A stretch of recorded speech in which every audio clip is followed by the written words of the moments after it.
I love everything about the game of football. I always have since I was a small kid. It's just been, I love the physicality of the game. I love the complexity of the game and how it requires people to work together to achieve a goal. It's different than other sports. You know, it's not very often that it's just one man completing a task. It requires everybody to work together to make the task work. And I just find that a very important part of the game and a very important part of life. And so to me, it mirrors what real life looks like. And it's just been part of me. I've loved this since as long as I can remember. I like playing football for Sikeston, Missouri because it's just fun to be around the players we got and the new coaches we got. My favorite thing about the game is the competition that we get out on the field against the other teams. The crowd on Friday nights when they're excited to see us play, how loud they get.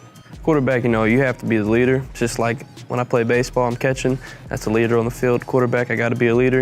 I can't have a bad practice, can't have a bad day, no matter what. Even if I have 4 incompletions in a row, I gotta get the next one somehow, some way. So I got to find a way to be the best on the field at all times. The most thing I love about football is playing with the teammates and that work that we need to do, handle it on the field. You got to make sure you keep them hands locked the whole time. But first you got to make sure that snap is right. You got to make sure those snaps are right to make sure for the block. So yes, sir. I always have high expectations. I've never once in my life would I enter a season and not have high expectations. We expect to win, and we expect to put a product on the field that will make this community proud. That's the number one goal. I feel like we just got to be there as a team. Like our team goals this year is just to win as many as we can as a team. Go out there and play hard and win the team on the right track so we could actually try to win that game if we're going bad. Well, I hope to be playing the final game here at home, and I hope for this year that my team can get a lot of wins. We can win every game. Those past coaches, shout out to them because they really showed us let's go, man, let's work, and I loved it. Our team goals this year is win as many as we can. Go out there and play hard and win. Obviously, everybody's going to ask for a state championship, but I'm just ready to play, win some games, and just have a great experience this my senior season. We want to make this something they're proud of. We want them to be here, and we want the stands full, and we want people to be excited about what we're doing. We're going to work hard. We're going to play hard. We're going to be disciplined. Wins and losses are sometimes out of our control, but we're going to win some games too, and that same thing. But we want this community to be proud of Sikeston football again. We want them back and really rallied and supporting us, and we hope to deliver a product that they're going to enjoy.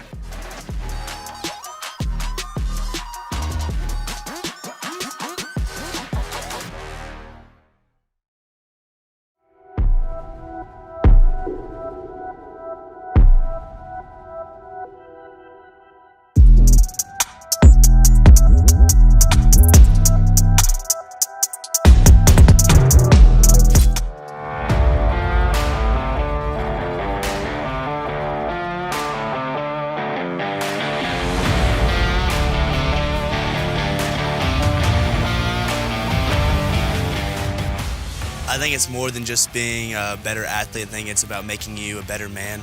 I think it just makes us better people in general, how to get up and get the work done even though it's hard, and how to push through adversity. Try to be as humble as I can, come out, work hard, try to be a good example for everyone coming up.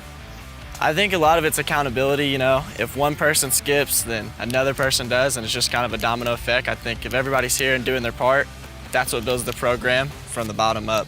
Our team philosophy here is players first and team first. In our coaching office, we ask ourselves this simple question: will this benefit the players on our team?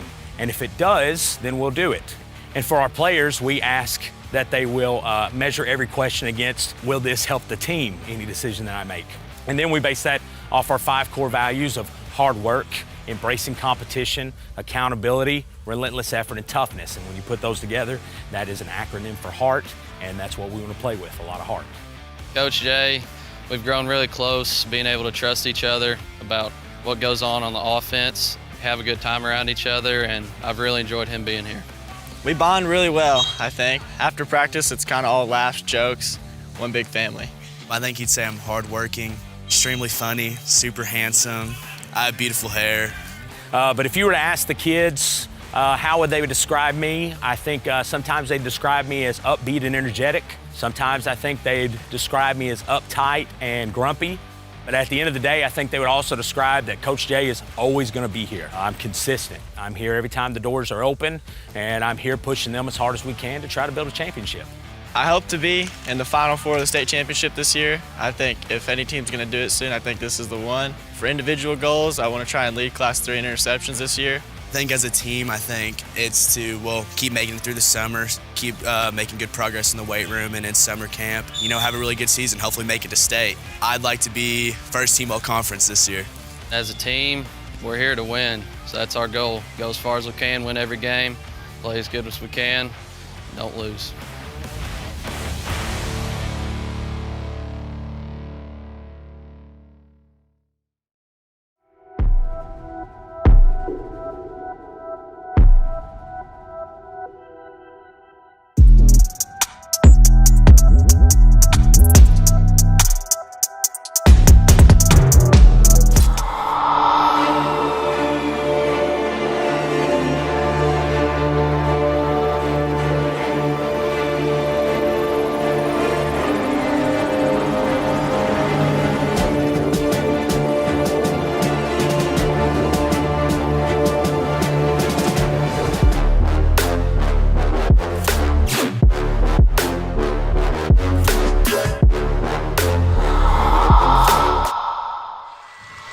Good evening and welcome to another exciting Friday night under the lights on Aycorp Sports. We are coming to you from Charles Bland Stadium in Dexter, Missouri. We have the Dexter Bearcats welcome the Sikeston Bulldogs to town for an early season homecoming game. Alongside my broadcast partner Jim Riker, I am Bobby Alford, and we are ready to bring you yet another early season matchup. Jim, as always, great to be with you tonight. Bobby, good to be with you as well. Back in the booth tonight for this matchup between Dexter and Sikeston. These two teams each come in having won their first game of the season last week. Bulldogs took down their first week opponent, Crystal City, by a score of 29-18 on the road, and the Bearcats handled a young Malden Green Wave team down in Malden. Final score was 57-8. Jim, let's jump to these two teams and look at them. First, we're going to look at the visiting Sikeston Bulldogs. Talking to Coach Jim May before this game started, he told me he had 59 kids come out. 42 of those 59 are freshmen and sophomore. Yeah, that's a really young squad, and they, I noticed only seven of their offensive defensive linemen are juniors or seniors. Everybody else is a freshman and sophomore, and that just tells you how much Coach May's committed to that whole plan, his plan, and let's build the team as we go along. And talking with him, he said he heard a lot of bad things coming to the program at Sikeston, but he's had nothing but good experiences. And I think that speaks to what he's starting to build already this early in his program. These kids are bought into what he's wanting to do. They see this guy as a winner coming from Scott City. Everything he has done so far has fell the right way. But the young players has got to believe they're going to take some lumps being that young. But I tell you, it already sounds like he's got this ship righted in the right direction. Yeah, I think so. And a nice win last week. They didn't win early in the season last year at all. So nice win for them. And they've got some talented kids. It starts with, I think, Pierce Baker, their quarterback. Yeah, but Pierce Baker, coming in, he was 12 of 18 last week, 115 yards and a touchdown. But, Jim, Baker's going to have to find a way to, let's say, pierce this defense of the Bearcats. He is. The Bearcats had a great defensive effort down at Malden last week. They're going to have to handle the rush and all that. Some other kids from Sikeston had good games last week. Kenneth Holcomb was the big rusher. He had 13 carries for 98 yards and a TD. Keen Atkins had 5 rushes for 80 yards and a TD and 7 catches for 73 yards, and he made that one touchdown catch from Baker, and 3 catches for Kendarimus Love as well. Defensively, they've got 2 really good players. Luke Gadberry, who played a lot last year, of course, had 15 tackles the other night, and a defensive end. I heard a lot about him last night at the Dexter Middle School game. Daryl Jordan, 14 tackles, and they said he was the real deal. So the Bearcat offensive line is going to have to find a way to stop him tonight. I really like the way Jordan, as film study as I usually do every week before we do a broadcast, film study watching him come off of that edge. He gets off it very well. He reads the ball very well. He's going to be a disruptor back there. Howard didn't deal with a lot of pressure last week from Malden. I think we're going to see King, or rather Jordan, active in that backfield. trying to make Howard come out a little quicker with that football. Yeah, and I think, the Bearcats like to keep Jackson, I think, in the pocket a little bit more than rolling him out or have the pressure on him. So that will make a difference possibly in the passing game. But the Bearcats, of course, are heavy into the run. Yeah. No question. Heavy into the run. They've got senior Sawyer Rasher back tonight on the line, so he will play a major factor for them. It's a heavy senior-laden offensive line, except for Landon Anderson, number 55, a junior, gets a start there. But it's seniors all over the field. But there's two juniors I want to talk about, a junior and a sophomore. I believe that is. And right. No, it's two juniors I want to talk about. The middle linebackers, that's H&H Construction, Jim. Yeah, Jason Hrvojevic with 8 tackles last week and an interception. And then Connor Hill with 7 tackles and an interception last week. Did a nice job. We know that Nolan Alford is going to get his tackles from that defensive line and linebacker spot. We know the defensive line plays well. Nolan had 9 tackles last week and 4 sacks, but Hrvojevic and Hill just stopped that middle down. And then let's also talk about a little bit Jackson Miller out there at his safety spot last week. 6 tackles and an interception for the sophomore. Did a nice job out there.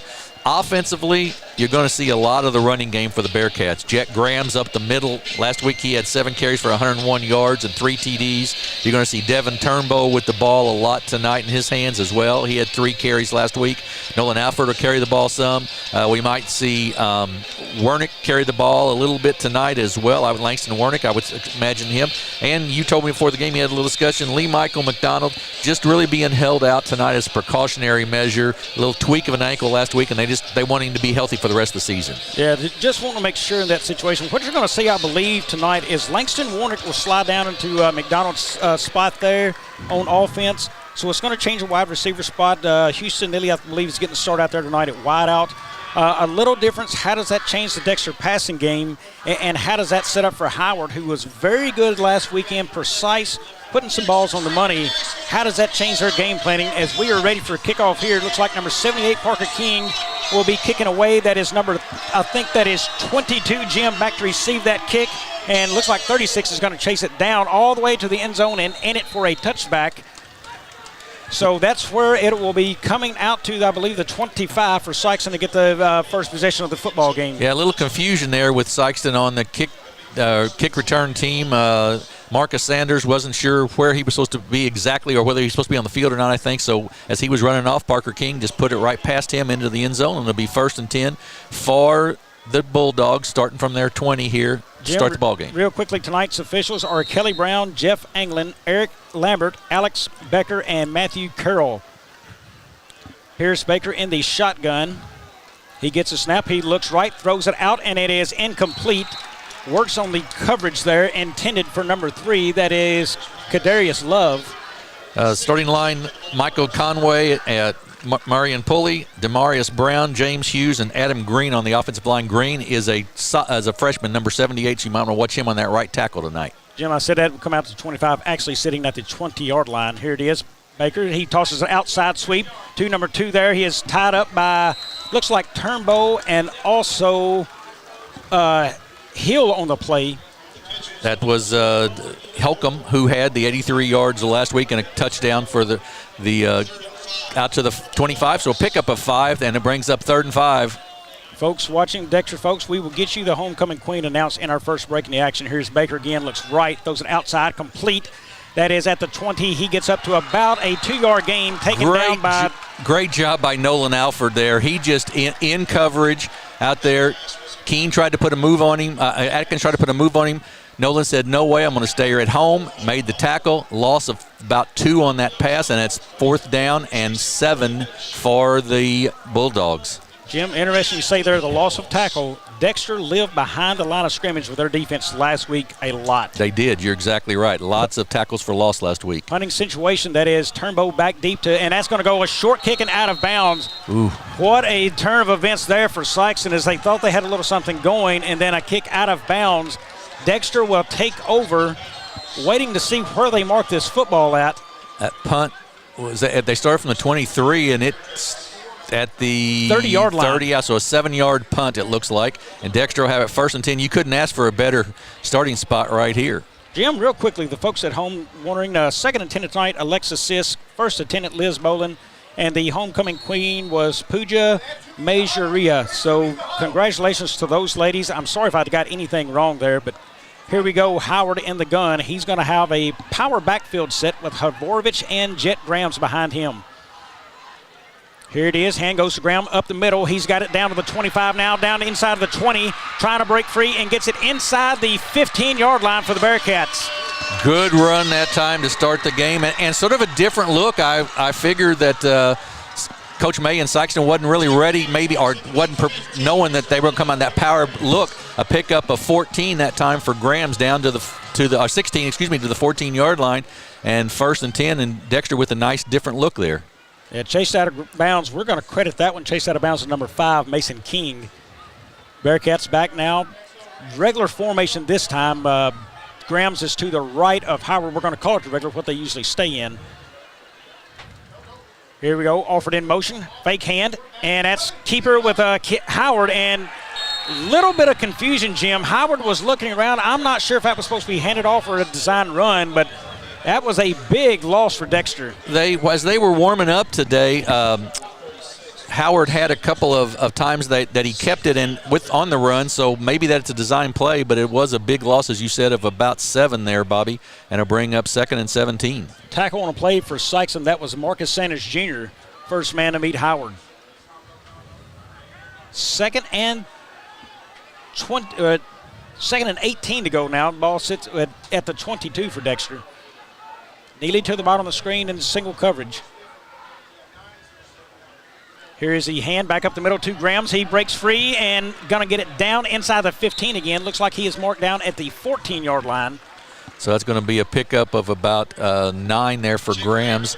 Really nice job on that right side of the offensive line, opening up a nice hole there for Grams to be able to get through. 3rd down now. Bearcats in 4-down territory, I'm quite sure, here at the 15. Tackle made by number 35. That was Jasper Brown on play. Sikeston, big moment of the game for their defense right here. 3rd and 10. Ball sits at 14.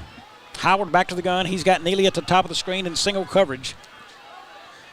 Landon Warnick in the ball game for the Bearcats and one of the wings. That's Warnick in motion. Hands to Warnick. He's going to try to get outside and does. Now inside the 10, down to the 5 and out of bounds at about the 5-yard line. Looks like number 36 on the play. That is Sanders taking him out of bounds. Just going to be short of the 1st down. Going to bring up about a 3rd and 1. Warnick there just cut it outside. Good job by the left side of the offensive line. And the Bearcats try to hurry to the line of scrimmage here. The Bearcats get a playoff. Bearcats are in a no-doubt Jet Grams kind of situation right here. He is a big man, about 240, and just really tough to bring down, and they get him to jump.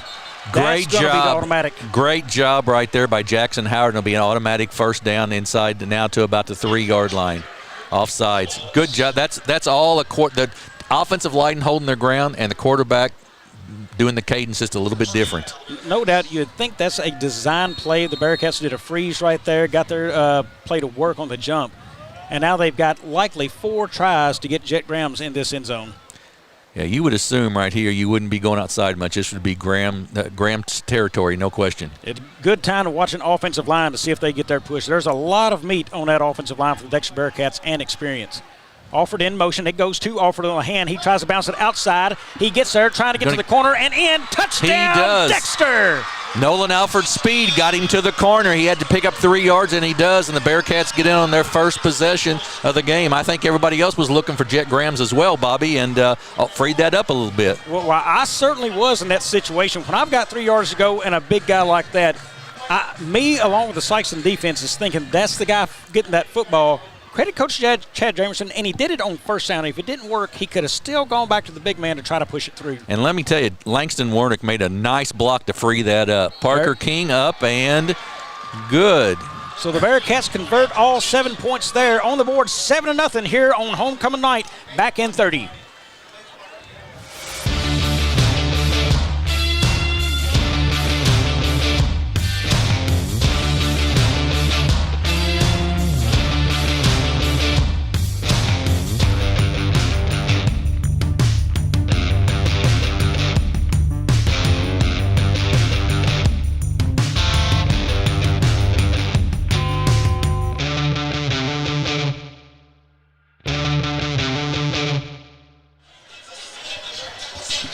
We are back at Dexter High School, Charles Bland Stadium. The Bearcats have taken an early 7-0 lead here on homecoming night at early homecoming this year at Dexter High School. Jim, we've got number 22, that is Atkins, and number 36, Sanders, I believe, back to receive this kick. Went Sanders' way last time as King kicked this off. And also, Jim, you will have a score updates coming not too long from now. It's early in the game now. We'll get those updates to you as they come along throughout the region. King tees this up. It's going to be a short kick. It's going to be taken by number 3 at the 20-yard line. He's going to take it far side of the field. And met hard. Stood up by the big man hero. Hrvojevic with the tackle. I mean, once he hit Hrvojevic, he went nowhere, and it's a first down. That was Kadarius Love got yeah. 5-6 on it. They mark him down at the 26-yard line. 6-yard pickup for him on the return. So 1st and 10 for the Bulldogs here. They went 3 and out on their first possession. See what they can do here. But so far the Bulldogs have shown outside, quick in the flats, and also to the running back trying to run away from the middle of this defense of Dexter. Let's see what they will dial up here. One man really far to the top right there, and everybody else tighter to the formation. Here comes Gadberry. He tries to get outside. He's going to go backfield and caught by Pierce Baker. He's up past the 30, down at the 36-yard line. They're going to mark him up to the 37, I believe. So Gadberry, a reverse pass back to Pierce Baker, and credit Coach May there for dialing something up a little different early in this football game. A little trickery early on there, and give Marion Pulley, the big center, down the field, getting up some blocks there. Man in motion. Here's Baker. Design run. He is taken down by Alford for a loss. Let me tell you, Alford just honestly destroyed the offensive lineman there, or actually the wideout that tried to block him, and it's a loss. And that's about the 5th or 6th tackle for loss Nolan's had this season. 2nd down for the Bulldogs. Jim noticed that one. The last play, they didn't get around the edge right there to stop Sikeston. That time, they maintained free shoulder and got to the outside. And here's a nice run by Holcomb up. He has passed up to midfield. No. That's a shoot loose on the field, and they're going to stack him up at the 50-yard line. Yeah. Good run by Holcomb there. He had a big week last week and a good runner, and it's inside Dexter territory at about the 49. Jim, you were excited for a fumble. It was only I thought it was a shoe. I thought it was the ball loose in the ground, but I realized nobody was going after it, so you don't try to recover a shoe, I don't reckon. I think they just let that stand, and they decided to play on through it. Exactly. I'm not right. sure whose shoe it was, but Bulldogs here we go, going first quick. Down. Put a man in motion now, swinging back out wide. Baker looks quickly that way. He's got it outside, complete at the 45, taken down by Turnbow. They're going to mark him just short of the 45. They're going to bring that back to the – that's a bad spot, Jim. They're going to mark him at the 47. He actually caught that near the 45. Yeah, he did. You're right. Will Lape with the catch, the junior for the Bulldogs. Good tackle there by Turnbow. Baker again talks to his man beside of him, getting ready. You know, another thing I'm seeing, Sikeston right now is going fast-paced. Baker rolls out, throws it, and it is going to be incomplete. Ooh. Nice play, Christian Wirtz. Wirtz plays with a lot of emotions for the Bearcats and did a nice job there to knock that, but step in front and knock the ball away from Keene. That's a long throw across the field, Bobby, like that. Long throw, and you know what I really like about Wirtz? He's about 6'3", probably the tallest player on his defense, and his length and speed, that's going to be a tough play to get past Wirtz. If he can get a hand out there and maybe both hands, that's a pick. Sikeston doing a nice job, though, of rolling Pierce Baker out there and putting him, giving him opportunities. And there's an offensive false start. Yeah, the 3rd and 7 now just went to about tack on a 5 on that 3rd and 12 now. Yeah, second penalty on the Bulldogs tonight. That was a false start that time. And I think that may have been a hard count there by Baker trying to draw Dexter off. Very seasoned it is, let's see, senior all the way across the front of that line, including the 2 outside backers, all seniors right there on that front line, Jim. Yeah, so they should be pretty steady on that. Baker back in the gun. He's got 2 to the top and got a sniffer back in with him there. And it's going to be a timeout, Sikeston. We will take one as well. It's 7-0 Bearcats in the first.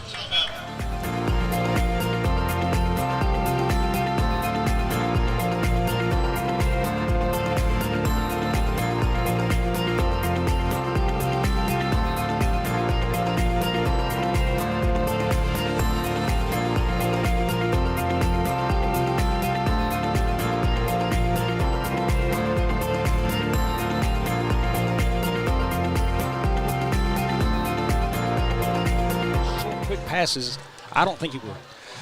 We're back at Dexter High School here, 3rd down and about 12 for the Sikeston Bulldogs at their own 48-yard line. Dexter leads 7-0. And Jim, the debate you and I was having off air there as we come back in, I think I was on air, but does he blitz? Right. What I see in the stats, 12 of 18 for 115, I think Pierce Baker likes to get it out quick and in the flats and try to let his athletes move. I think Dexter probably stays out of the blitz here and plays a little bit more coverage, maybe only brings 1 or 2 men. And they do. There's a pass outside, complete to Love. That is offered on the tackle for a loss on the play. That is 2 great open field tackles by Nolan Alford. I'm telling you what, there. Keen Atkins just didn't have any place to go, and it brings up 4th and about 11 for the Bulldogs. So 4th down, ball lays at the 49-yard line of Sikeston. They're going to punt it away again, it looks like. Yeah, Gadberry's the punter, I know, for them. Nobody back deep for Dexter right here. He can also throw the football, so Coach Emerson looking for maybe a fake and it bad rolls snap. to him. And blocked by Alford. Dexter is in a great position here. He got around his man and got a hand up, Jim. Yes, he did. And Dexter finds himself again starting on the right side of the 50-yard line for them. They are. They'll start at about the 48. Alford, as you just described it exactly, Bobby, he just got around the corner, got his hand up there. The snap was low, so it was a little slow getting the kickoff. And Sikeston is struggling special teams-wise right now. That's a 7-yard punt and then a block punt. So well, it never helps when your kicker is fielding a ground ball up the middle to himself and then trying to get that thing off. I mean, everything you can imagine just turned the Bearcats' way. We just had a break in the action, so we're going to keep it here. Jim, if you can look up through a couple of see if there's any scores going on. Yep. And, right now I think Sikeston's going to have to find some ways to get something created. They had some runs up the middle. Don't forget about that run they had with Holcomb up the middle. I think they need to try to push and open up some holes there. Right now the edges are tough for them to get to. The speed of Dexter is just going to complicate that all night. And it's just a little bit slow developing, as you would expect when you have freshmen, sophomores. And, Jim, I think you have a couple of updates maybe? Nothing so far on the score stream so far. Nobody's posted. So any big games to keep an eye on, of? Well, Hayti Portageville should be a good one, I would think. Portageville had a nice win last weekend over Kennett. Yes, they did. Cape Central and St. Charles West played tonight. Kelly and Scott City, that's probably one of the premier games.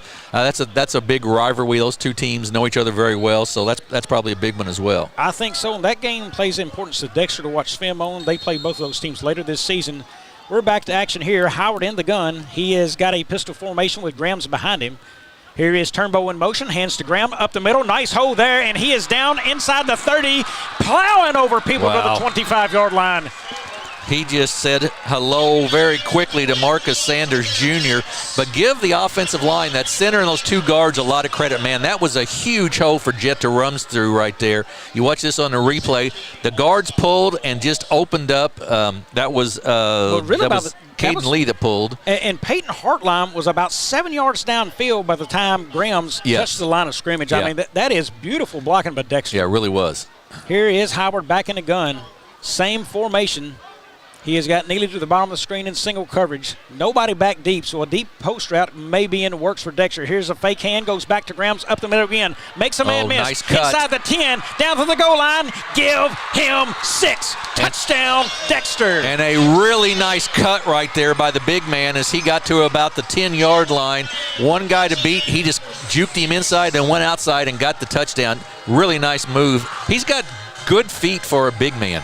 And watch it, he's plowed over people a couple of different times. He didn't have to there, just ran past them. But, boy, a homecoming night has started out well for the Bearcats, up 13-0 now. And Parker King, he had that one that barely skimmed over last week, Jim. He nailed the first one, and a bad snap. That is going to be taken down McGeatley as he downs it there. So Parker King denied the opportunity to put it through.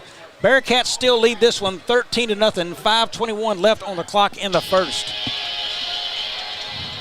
Nice drive there by the Bearcats. Just 2 carries for Jet Grams for the touchdown. Great offensive line play, and that's the I think one of the strengths of the Dexter team this year. Well, they've got good running backs, but I don't care how good your running backs are if your line isn't good. They have an excellent, as you mentioned, senior-laden offensive line, and defensively, their line and their linebackers create a lot of havoc. So those line play, well, those guys don't get a lot of kudos, I guess, but they're the ones that make a lot of things happen. Caden Lee and Peyton Hartline, both starters since their sophomore years. And, you know, these other guys, I know Rasher played a ton that season as well. Right. Spelling injuries and things. Billingsley come back to football, played, got the starting center job. Now Anderson is the tackle. He took over for Braden Barnes from last season. So, they have just really, really stacked that offensive line well and developed over the years. Sikeston needs to take advantage here. There's a line drop to the middle, ground ball, and it's going to be kicked, and that's live football there, and fell on by Sanders. That ball stood straight up in the air and rolled and was live. Jim, I think that's a mistake by Sikeston. That was the weakest part of Dexter's game last year with special teams, and Sikeston's yet to try to take advantage. Yes, I would agree. And they'll take over on their own 24, we'll call it, 1st and 10, and have not been very successful, as you mentioned, on the kickoff so far. Baker back out on the field. He will have Holcomb to his side. Another completion. They had a quick completion earlier in the game. That was number 10, Will Lape. Something they may want to try to go back to. They put a man in motion here. Here's the snap. Baker's got it. He's going to roll far side, trying to break free around the corner, and does. That is Jackson Miller on the tackle, I believe, for a loss, Jim. Yeah, I believe so. Jackson Miller from his safety spot read that really well. Got up there, and we'll see where it's marked exactly. But a 1 yard loss. So the ball was on the 23 initially, now back to the 22. Yeah, good job by Jackson Miller, the sophomore out there. And he's played well. He's got a chance to really be a good one before it's all over. Freshman last year, got a lot of experience as a DB, and here he is. He is playing at a high level so far this year. Here's Holcomb on the hand, bounces that. Alford gets a hand on him, and the rest of the Bearcats there to help out as well. Yep. Caleb got in that, and waiting to see who the other one is, Glouse as well. Right now, Dexter is owning the line of scrimmage in this football game. We've got Havoyevich down for the Bearcats, grabbing a knee. That would be a tough one to watch go down for the Bearcats. Havoyevich, as we named them in the pregame, the H&H construction crew, and he is one half of that and Hill the other. He would be a big one down. Folks, we're going to see if he helps to his feet. He does. We're going to stay here with it. He's a tough kid. There's no question about that. Let's hope he can come off and it's just maybe a helmet to the knee or something and can get back pretty quickly. One of the biggest bench pressures in that locker room for them. Really strong kid. I believe that. He puts in a ton of work. So it's going to bring up 3rd down and 15 or so for the Bulldogs. Jim, real quickly checking in his spot. That is Barron Greer. I want to say Barron may be a freshman on this squad. I'll have to get the Dexter. Let me see here. I've got it right here. Barron is a sophomore. So he's a sophomore getting his first, what I would say, true varsity action. He did play some at Malden last weekend in a blowout game, but getting some early looks in this one here. Here is Baker back in the gun. 3rd and 15. Ball sits at the 18-yard line now. A lot of discussion going on and confusion from Sikeston right here. And we're going to have a timeout. Yeah, timeout. That is Sikeston's second. Folks, we're going to take a break as well. We'll be back in 30 on the Aycorp Sports Network.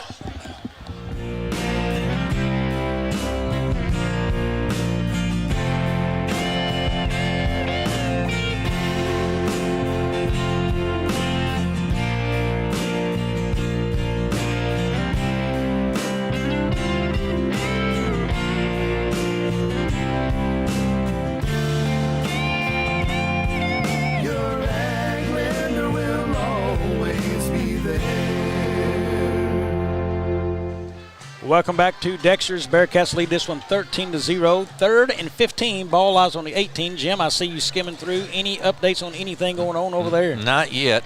Of course, I've got to fight through the ads that they want me to look at before I can get the scores. But everybody's a salesman these days. They are.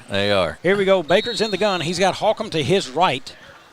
Nobody back deep for Dexter. Everything's a one-on-one coverage. It's going to be a run for Baker, and he's going to break free, tries to get to the edge, and does, near the first down, and has it, chased out by number 9, Houston Neely.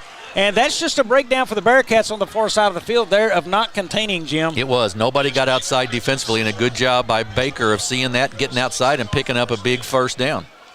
But trying to watch and see if they got a guy pinned right here, how they got to the edge. Yeah, there it is. They just sealed him and knocked him to the ground. Great job out there on the edge for Sikeston.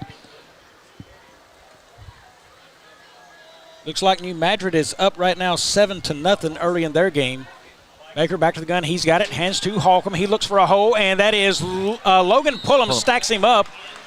Help from a couple more Bearcats is Gott also in on that, and Glaus as well. Good job by pulling from his outside linebacker spot, getting across there, and it's just a no gain, so 2nd and 10. You know, that's a guy that didn't garner tons of headlines last week was Pullen, but he's another part of that linebacker crew along with Womble. Yes, Womble played very well, yes. Linebacker crew for the Bearcats total last week, really outstanding play. Avoyevich back in for the Bearcats, that's good to see. Here's Baker. He's got it. He's going to roll near side this time, trying to find somewhere to go with it. Hrvojevic in pursuit, throws it, and gets it out of bounds. Smart play, Pierce Baker there. There's a flag down. There's got to be a hold on Nolan Alford there. He about got his shoulder pads pulled off. Thank you. Yeah. That was an easy one to call. 2 flags laying on it, so that's going to be a 10-yarder if he accepts. Does he accept or decline? That's a good question. Here with 3rd and 10. With the shortness of their kicks, Jim, I think I accept that. Back them up 10 more. Yeah. They have struggled kicking the football. Yeah, I might too. So we'll see what it's going to be. We're waiting on a white hat. He's going to call Holding. It's against Sikeston. And they will move back, I believe. Yes, they will. So I agree with the call. Smart play there. Yeah. So it's going to stay 2nd down. 2nd and, I believe, should be 20, right. Should be 2nd and 20. 2nd and 20. Ball lies at the 31-yard line right here. Baker back to the gun. Holcomb to his left.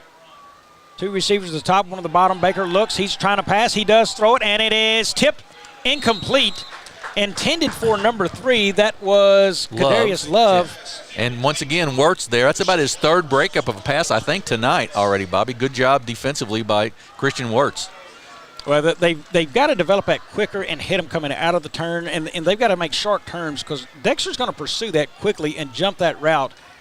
Jim, if they don't make it sharper, it's only a matter of time before Dexter gets that pick. Right.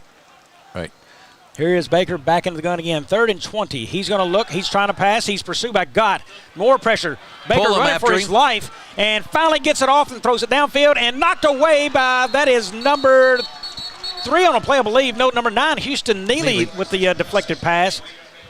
That was a personal foul, roughing the passer on Dexter. Well, as much as they was in pursuit, I'm not sure which one got him. And they got him a little late. Yeah, that was a big man coming in there. Yeah, they got him a little late. Good call by the official there. No question about that. Big man gets a chance to get a shot on the quarterback. He said, I'm taking it. Yeah. Bad decision, though, by the Bearcats there. Personal foul. Moves it up 15 yards. The only thing, if you get a hit on a quarterback and you get out of this, Jim, without a first down. But it's an automatic first down, so. Well, no, I think the personal foul doesn't give it an automatic. They moved it up. I thought last year we didn't do that, but evidently I was wrong, so it is a first down. Yeah, so 1st and 10. 1st and 10. Baker back in the gun. Ball lies at the Sikeston 41. Hand goes to Holcomb up the middle. He is tied up immediately by Glaus. Glaus in there as well as Caleb Gott in on the tackle. Jim, that's another young man. Quiet weekend last weekend. Good stats. Caleb Gott, I think he had 3 sacks and 4 tackles in that game. He was very strong. He's not the biggest stature, but, man, just a really strong kid. He gets a really good push off the line. So a pickup of 2 on the play, 2nd and 8. Ball now at the 43-yard line.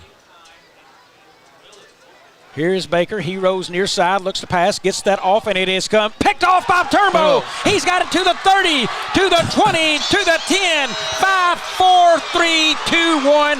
Liftoff Bearcats. Like you said, Bobby, at some point, the Bearcats, if the brakes weren't good on the routes and little tip, Devin Turnbow with the interception. We'll watch that again on instant replay here. Out in the flat, off of the hands of the receiver, right to Devin, and once he caught it, it was over with his speed. Jim, one thing I noticed about the hands of the receiver, you've got to turn that over like a diamond, and he almost had him turned underneath trying to trail that ball instead of catch it out in front of him and away from his body, and that just hopped right off the hands and into Turnbow's hands, and 6 points on the board, Bearcats. Here's the snap. Here's Hrvojevic. He's going to push through, and any signal yet? We're waiting. No sign, and it's good. So the 2-point conversion is good. Bearcats now up 21-0, 2:42 left in the first. Dominating first quarter so far for Dexter. It has been, Bobby. They've come out on homecoming and done exactly what they wanted to do, get an early lead. And both offense and defense. Always nice to get a score from each of your units. Your offense, your defense, your special teams. If you can get a score from each one of those, you're going to win most football games. Yeah, great game with them. Right now, Sikeston's trying to regroup. They tried to go outside again. That's the pass I looked at earlier they completed was to late. Right. They tried to go right back to that, just off the hands, and picked off and went the other way for 6. Yeah, good look. And I am impressed. Pierce Baker throws the ball well. He does a nice job of setting up, throws it very well. Offensive line has done a pretty good job of protecting him. Just a couple of scores so far. St. Clair and Farmington tied at 7. And Park Hill Central 12-0 over Jefferson out of Festus in the first quarter. That's all we've got so far. Park Hill Central, of course, in Dexter's district. Jim, new kicker for the Bearcats, I believe. That is number 23, and I'm going to have to dig in my... That is Jackson Medler. Jackson Medler, so new kicker for them. Parker just need a breather probably. Well, and I think they may be looking at a couple different deals. Never too early to look for things like that. That's High nice. kick's going to be fielded there by Sanders at about the 18-yard line. Sanders up now past the 25 to the 27. That was coming out of there? That's Jet Graham's on the tackle. Nice tackle by the big man. And Sikeston will take over once again at about their 25, 26-yard line. And Bobby, that's been the starting point for Sikeston pretty much all night, and that's a long field you have to cover then when you got to cover 75 to 80 yards every time. Yeah, and the one time they got up near midfield, I think they had a penalty, it took them back, and then the pick right there, so every time they have sniffed Dexter territory, Dexter's just fought back and won the battle. Baker back out trying to get a lineman on the field here. Time on the play clock, it's now at 13:12, so he's got time, but he'll need to start his play fairly quick, under 10 now. Man in motion, and here's the snap, goes inside hand to Holcomb. He bounces it outside now. Kneeling cuts him off, and good stiff arm by Holcomb out there. First down yardage before he's knocked out of bounds by number 12, Alford, on the play. Big pickup there, Jim. That starts at the 27. Yeah, and ends up at the 43, so about a 16-yard pickup. Good play. And nice misdirection here. They moved, they faked to Atkins coming this way, gave it to Holcomb going the other way, and picked up the big first down. Yeah, but very good. Usually you see when you have that counter play, usually that's going to go between the tackles, and I guess it was bunched up and bounced it outside. Right. And there he went for a nice 16-yard scrapper. I think Sikeston's biggest play from scrimmage tonight. Baker puts a man in motion. Here's the hand back to Holcomb up the middle, and Dexter will stack him up there well. Trying to see, that is Hrbojevic in there, also got on the play. And it looks like maybe Parker King in there as well, maybe with it. Yeah, I think King and Gott the first ones to beat him. So just a hair of a loss, maybe a half a yard loss, so second and about 10.5 for 11. I believe I just heard Caleb Gott got the credit on that tackle. 2 minutes to go here in the first quarter. Difference too, Jim, for Dexter. Last week I thought they needed better play from their front three early in the game. This game, they have looked very sharp up front. They have. Baker back in the gun, 2nd and 11. He looks quick outside, looks deep now, throws it over the middle and got a man, and short. Looked like it was incomplete. They call it incomplete. Pass intended for number 22, Atkins. Yeah, just a little short, threw it a little short. I don't know that I mean, I'm not sure there's a reason for it, but the wide receiver on this side never took off into a route of any kind. You think you'd want to pull that, if nothing else, pull the cornerback away, but maybe just keep him up close was the idea to try to get Atkins in the middle of the field. The only other thing, if he run a post and trying to keep that guy away from the middle of the field, but it was a short pass anyway, skipped him. Dexter doesn't have a deep safety out there, so that pass should be open probably. Here is Baker. He's got it. Drops the pass again. He looks near side now. Rolls out. Push back inside. Dexter's all over him, and at his pull him, taking him down for the sack. Logan Pullum. I wondered coming into this game how Pierce Baker would adjust to the pressure he was going to see tonight, and so far it hasn't been in his favor. Right. No, and you know, this is a team in Sikeston who saw Crystal City last week, a smaller school, and only about 18 or 19, 24, 22 kids might on the roster, so a little different situation for him tonight. Yeah, and they've got a lot. They're not very experienced. They've got several older kids who have just come back out to football, and then we talk about the younger kids, so tough time as they punt here. Gadberry gets it away. Short, low kick, out of bounds at about the 48, I believe. Yep, 48. That's where it is, the Dexter 48-yard line. So short kick again. as Howard, boy, he's been over here on the ice, Jim. He has not had a whole lot of opportunities tonight. You're exactly right. Yeah, it's been not a lot of time on the field and hand the ball off, basically, so it's 1st and 10 for the Bearcats. And I felt like maybe that'd be the plan tonight with McDonald out of the game. I felt like you might see Jamerson try to get the scores to run the game, take control of it. I think if you're going to see Howard pass, I think it may be this round right here. He feels like if it doesn't go his way, he's still up 21. Wind sort of blowing out of the west here tonight across the field, northwest, a little bit across the field. Cochran and Turnbow, your wing tees, and that is Neely up top of the screen there. Here is the play, goes inside of Turnbow. Good speed. Now to midfield, pass it. Got to beat a man and does, and down at the 26-yard line, it looks like. They actually mark him down at the 26 there. So nice pickup, Devin Turnbow.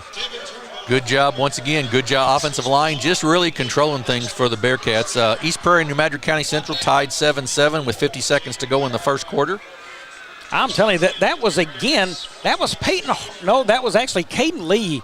He led that play downfield, Jim. The pull guard and Caden Lee, I think he was about 15 yards downfield, still looking for people to hit. Yeah. Offensive line doing a nice job. Howard back in the gun. Puts a man in motion. He drops. He's going to pass here. He looks, gets it out toward a flat 2 Turnbow, and just over his head. Just overthrown a little bit. He was open out there, but just overthrown a little bit, and it'll be 2nd down for Dexter. Howard's first pass attempt of the night as we are 25 seconds left in the first quarter. And really, so far, it's been big runs. Jet Graham with a couple of big runs, and he's had a nice first quarter already. Yep, here we go. Graham's your pistol formation back here. Neely to the bottom of the screen. Another one I have not seen they try to get involved yet is Logan Pullum, usually involved in that offense as well. Here's a play. He's going to be handed to Graham's up the middle. He's a strong run, shedding people, and what a hit. Stays on his feet. Graham's now inside the 10-yard line, down at the 8. Jet Grahams is running like a grown man on this football field. He has just bounced off that linebacker / safety out there to get the ball down into the red zone here, down at about the 7-yard line. 1st and goal for Dexter. Let's call it the 9. Probably the last play of the quarter, I believe it is they're just going to walk it out. Yeah. That's going to take us to the end of the first quarter here at Charles Bland Stadium. It is Dexter 21, Sikeston 0. We'll be back in a few.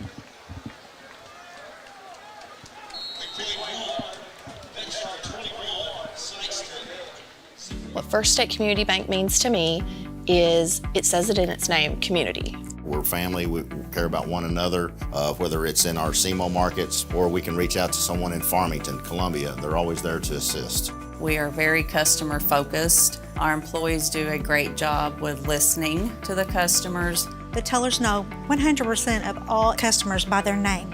If you want to feel at home, then walk into the doors of First State Community Bank. Welcome back to Dexter, folks.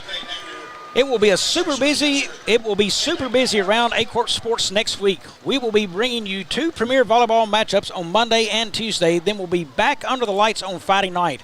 Our first volleyball game will be Monday night, September the 9th, from Jackson High School as they take on Class 4 state champs Incarnate Word Academy from St. Louis. On Tuesday, the 10th, we will bring you the longest-standing volleyball rivalry in the Boot Hill at the Clarkton Reindeer host the Gideon Bulldogs in Class 1 District 2 action there. On Friday night, we will be coming to you from Scott City High School as they will welcome the Hayti Indians to town.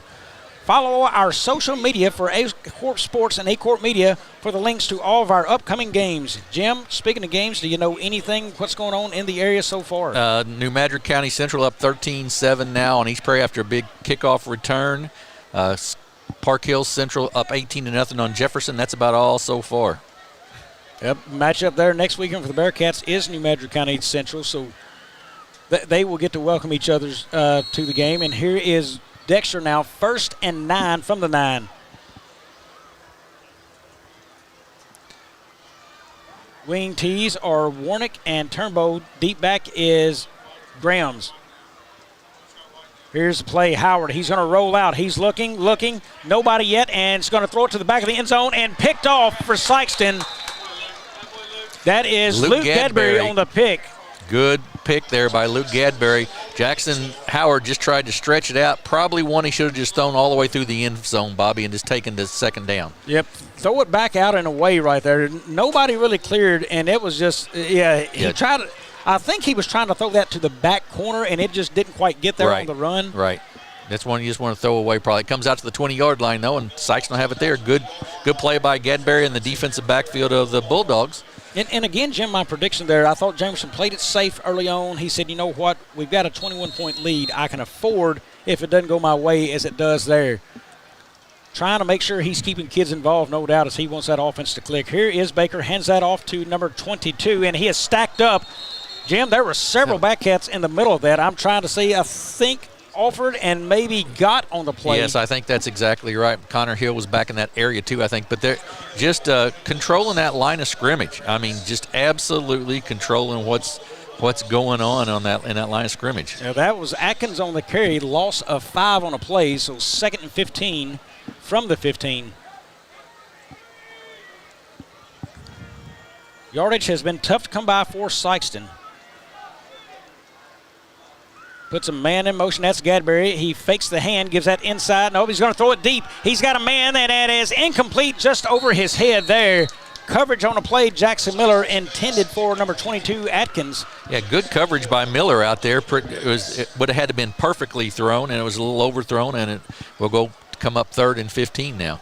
You know, and also Atkins seemed to be the kid who developed late in that game last week for Sikeston. They are trying to get him involved in this offense, but Dexter's having none of it right now. Yeah, they've not let him get any runs off so far, and they've sort of stopped him on the pass as well. You're right. Baker back in the gun. He looks right, scans back. He throws that deep, and it is going to be incomplete. Well, Wirtz defended that. That was Atkins again intended, and Miller would have had the pick had Wirtz not been there and deflected that ball away. Yeah, Jim. exactly. You're exactly right. Yeah, Jackson Miller had the pick if Wirtz didn't knock it away, but you're taught to knock the football away. He did what the cornerback's supposed to do. About his fourth defense, I think. Yeah, you know, I talked to Coach Jamerson last week, and I asked him about his D-backs, and I said, boy, you know, I don't know how much is going to be tested tonight, but, you know, next weekend, you know, we may see it more. They'll want to pass it. And he was hyped up about his young backs back there. Here's a kick away, and Turnbow gives the fair catch sign, and wow, they let it go, Jim. That should come back right there. He gave the fair catch now inside the 30. He's going to take this to the house, and there's no flags. Touchdown, Bearcats. Here comes the late flag, but that's not going to be on the fair catch. Yeah, I think it is. Maybe I think it was a hit. I don't know. We'll see. There was a big hit right there, and I'm not so sure. Maybe they're going to call that back. Well, he did wave the hand over the top of the head, fair catch, before he received that, and he waved fair catch. Yeah. And then it's illegal to take off of the ball, so that would have been a penalty against the Bearcats to move them back on the play. Correct. So they're having a discussion. The officials getting together. Good job to get it together and discuss it here. Well, if it stands, Turnbow will have his 2nd touchdown of the night on the punt return. I think they're going to call maybe a blind side block or something against the Bearcats, but we'll see. There was a big hit out there. We'll see what the call is going to be. Well, they are coming. They're going to call that. Yeah, they're calling the fair catch because they're running this back to the. Jeff England now is running that football back to midfield, so they did pick it up. They're waving off the flag, so no penalty flag. They're just going to down that at the 47-yard line. That's a good job of officiating right there, folks. That there was that hand did go up. There's no question about it. And so what they're doing in high school football, the difference in high school and like a program there, in high school they were saying that ball is dead. Right. At that point it's dead. Doesn't matter about running. In higher ranks than that, that's it's a penalty. Yes. You're exactly right. But that was a good job of officiating, getting that together. So it should have been Yep. Good dead call. At 47. Yep, that's exactly right. Good call by the officials there.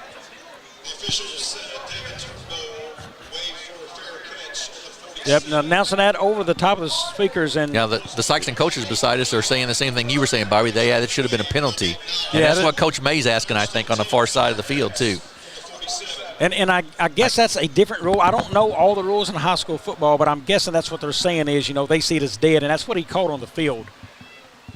And I would certainly understand the moment for Coach May. He's needing all the help he can get off this. Right. Dexter breaks a huddle, but nothing going to happen yet. Live. Right, nothing going to happen live. yet.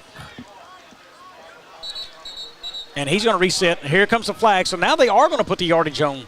Yeah, that's a delay of game penalty technically, I think. Yeah. Once you call the fair catch and then run with it, it's a delay of game penalty. So I'll move it back 5 yards for Dexter. So then it should not be a 1st and 15. It's going to be a first. Should be a 10. 1st and 10, right? There should be a 1st and 10. Yes, it should be 1st and 10. So they need to reset the markers because that's where the play starts. You tack it on at that point. Well, no, if it's delay a game, Jim, it's delayed from that spot. So well, I guess that's right, maybe. Either way, Dexter has the ball on their own 48, and now it's 1st and 10. Now they moved the flag, so I've confused our audience. They've confused me. Right. A lot of confusion going around. 1st and 10, let's just say that from the 48. Dexter with the football and a 21-0 lead. Howard back out. He's got Neely to the bottom of the screen here. Graham's behind him. That's Cochran in motion. He hands to Grams up the middle. He is going to get a couple of yards on a play. Looks like he picks up 4 on the play, I believe, down to the 48-yard line. That is, I believe, Wesley Patterson on the play for Sikeston. Patterson on the tackle there. So 3-yard pickup, 2nd and 7. That's the first big stop they've had of Graham's all night, I think, with less than about 5 yards on a pickup.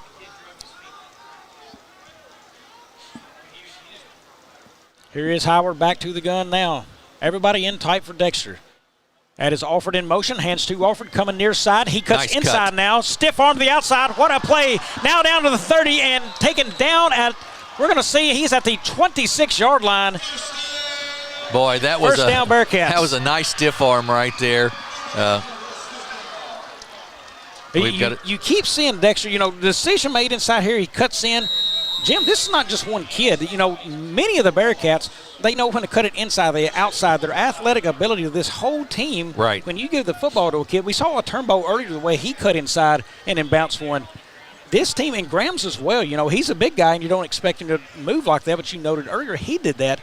This team just seems to know what to do with the football every time. Yeah, Mason King banged up a little bit. The sophomore banged up a little bit for the Bulldogs. He's going to come out. That's why we've got the little delay here. King's a fine player for him. As you said, a sophomore. Yes. Boy, he had a nice game. As I watched their replay last week and played well for him. And that's a kid they don't really need to lose very long right there. He looks to be standing up and moving, so I think he's probably going to get the chance to get back in. Dexter now back to their regular wing T formation. Haven't run a lot of jet sweep tonight, Bobby. Really. Yeah, just a couple of them, but as we expected, here is Grams again, and he has stood up. There is Sikeston. Their first man to meet him, I'm thinking, was number 14. I don't think he's going to get credit for the tackle. Daryl Jordan's the first man there. Yeah, and then Patterson in again, the freshman in again on part of that tackle. So it's going to bring up second, and we're going to have a penalty flag on the play. So false start against Dexter, so it really doesn't matter who was in on the tackle because it's going to move back anyway. 5 yards anyway, that's exactly right.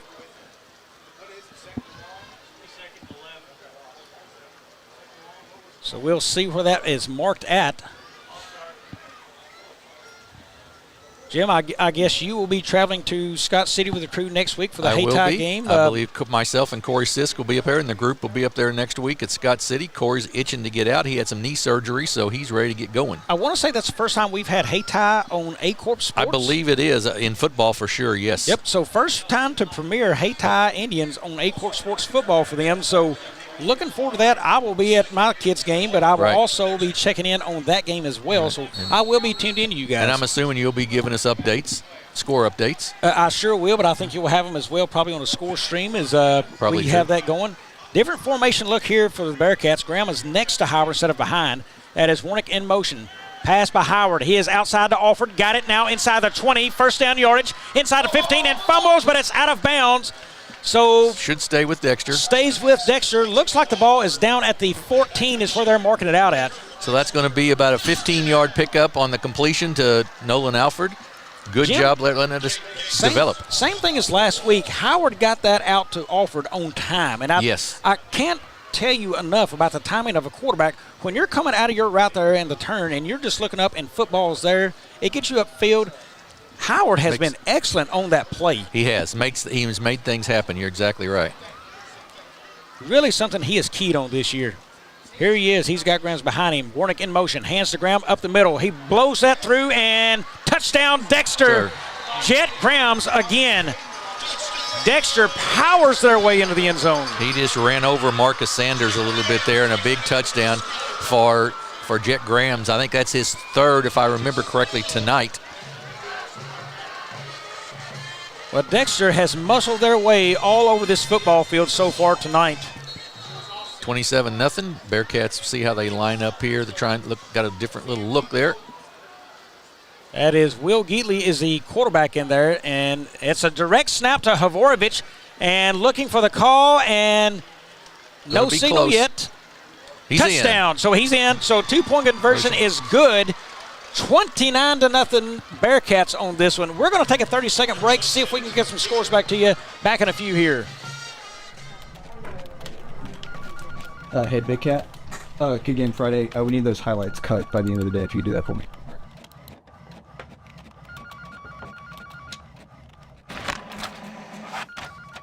Senator Jason Bean is proud to represent Southeast Missouri and the Boot Heel in the Missouri Senate.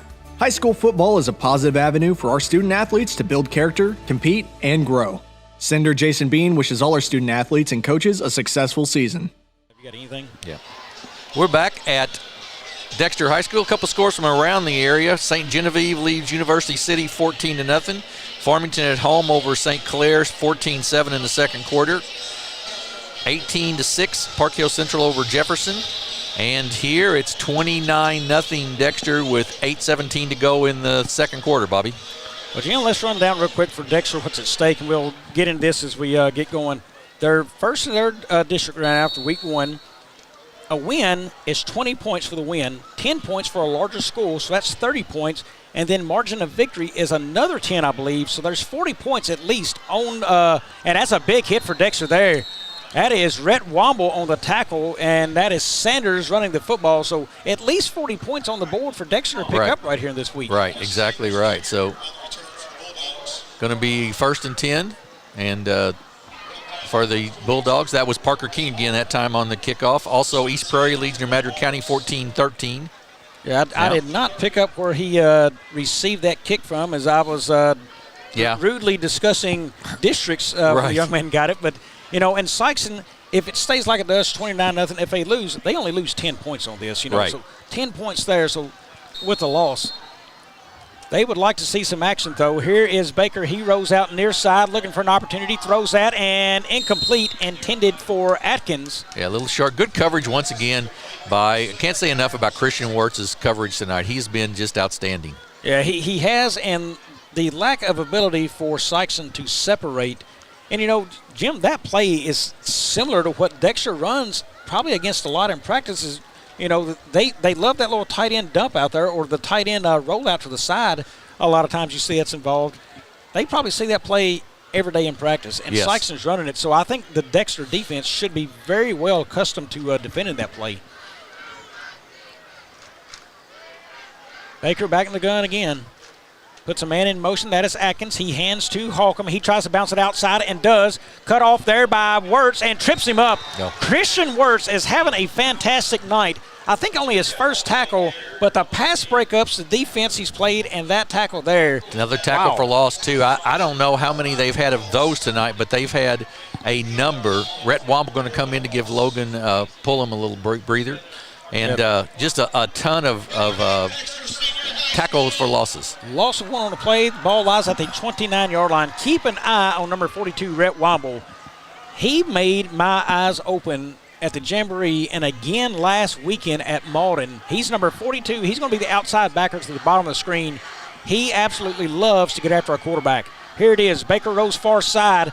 Here comes Womble. Couldn't get there. The pass is downfield and incomplete. Miscommunication. He was expecting a comeback, and the receiver kept going.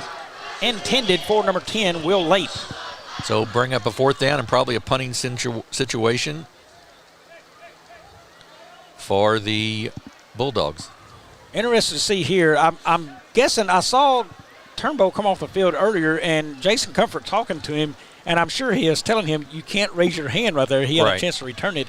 I'm going to say he's going to have that hand tucked behind him this time and making sure not to wave it. I don't know that Turnbow's returned very many punts in his career, probably.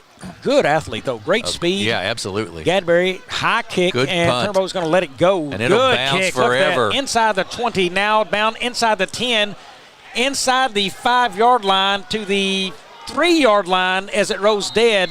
That's a 67-yard punt right there for Luke Gadberry. Quite frankly, the longest punt I've ever seen in high school football. Yeah. I mean, that was a beaut when he got the roll. Yeah, he did. So the Bearcats, for the first time tonight, do not have good field position. They'll start on their own 3, 1st and 10. I'm going to go out on a limb and say, with the way they run the football, they're going to run the football right here and get themselves some breathing room, Jim. I would guess that to be correct. I would figure you might see a healthy dose of Jet Grahams right there. Trying to see who the wings are right here. It's like Connor Hill's in the ball game maybe as one of the wings. So Connor Hill, and there's a double back, so that's Yeah. Herborovich and Graham. So, yeah, Right. everybody in the stadium knows what's coming right here, and it's Jet Grahams. Power formation, you're exactly right. Here it is, hand to Grahams. He cuts it upfield, and nice hole again. Now out to the 25, to the 30, trying to break free, to the 40, to the 50, to the 40, and they're trying to catch him and do at the 30-yard line. Jet Grahams just tears down the field for the Bearcats. First down, that is a mark him out at the 28 instead of the 30, so all the way down to the 28-yard line. That's a 65-yard pickup, 63-yard punt, 65-yard pickup for Jet Grahams, and he probably needs a breath of fresh air right now. Again, Caden Lee out front. Jim, he was probably around the 20-yard line when I saw him last, and I had to take my eyes to Grahams with the football. But, man, that play is just killing the Sikeston defense right there, Yeah, and it Caden is. Lee is a large part of it. Jet comes out for a breather. That's a big run for a big man. Timeout for Dexter there as they're trying to get a little bit of things lined up. Jim, he needs a breather because he don't run that far in practice. Exactly they usually right. blow it dead probably and say, hey, guys, that's good. Exactly we know it worked. right. That's exactly right. You know, he's a pretty good athlete too. I was out here last night at the Dexter Middle School game, but at halftime of the game, some of the high school kids were out there, and he was throwing the football, and he was throwing it 45 yards with as pretty a spiral as you'll ever see. I mean, he really throws it well. I remember you saying the same thing about the kid last year. Yeah. I mean, it's just he's just got a natural talent. He for does. himself. He absolutely does. And I'm going to brag on him again. I'm going to tell you right now, the best blocker on this team is not even playing offensive line. It's Jet Grahams. I looked up last weekend, and he's just downfield. He's a running back, so he's thinking I'll get my carries and I'm going to get my yardage. No, he's involved in blocking schemes too when they run jet sweeps. I mean, man, this kid has just been sold out to what his job is on offense for this Bearcat team. Absolutely right. And that carries over. That you get that when your seniors are doing that, like your offensive linemen and Jet Grahams and everything, that carries over to the younger kids. That's what the expectation becomes then. Looking to see, haven't seen Warnick. He was involved earlier with a good run. Haven't seen him in a while using offense, and I have not seen Pullum really involved. And there may have keying on Pullum to block more this game, but kind of wondering if they're going to get those kids back involved. Here comes a hand to Turnbow now. He's got room to the outside, and look at there. Tackle. Gadberry with a great tackle. Man, it was. That's a pickup of about 3 on the play. Really nice tackle. Luke Gadberry, the senior, came across from his linebacker spot to make the big tackle. As you said pregame, 15 tackles last week. The kid knows how to play middle linebacker. Absolutely, he does. Absolutely right. So pickup of only 2, 2nd and 8 now. Because we talk about the size of Jet Grahams, but Turnbow goes about 200 pounds there, and he's quick. That's the open field tackle. That's tough open field tackle. And we're going to have a water break here where it's the 6-minute mark, halfway through the second quarter. Jim, we've got the water break. I'm going to take one as well. We will be back here to bring you the rest of this second quarter in a few. The best things in life never change. They just get better, like Hardee's Original Bag. Back and better than ever. Just $6.99.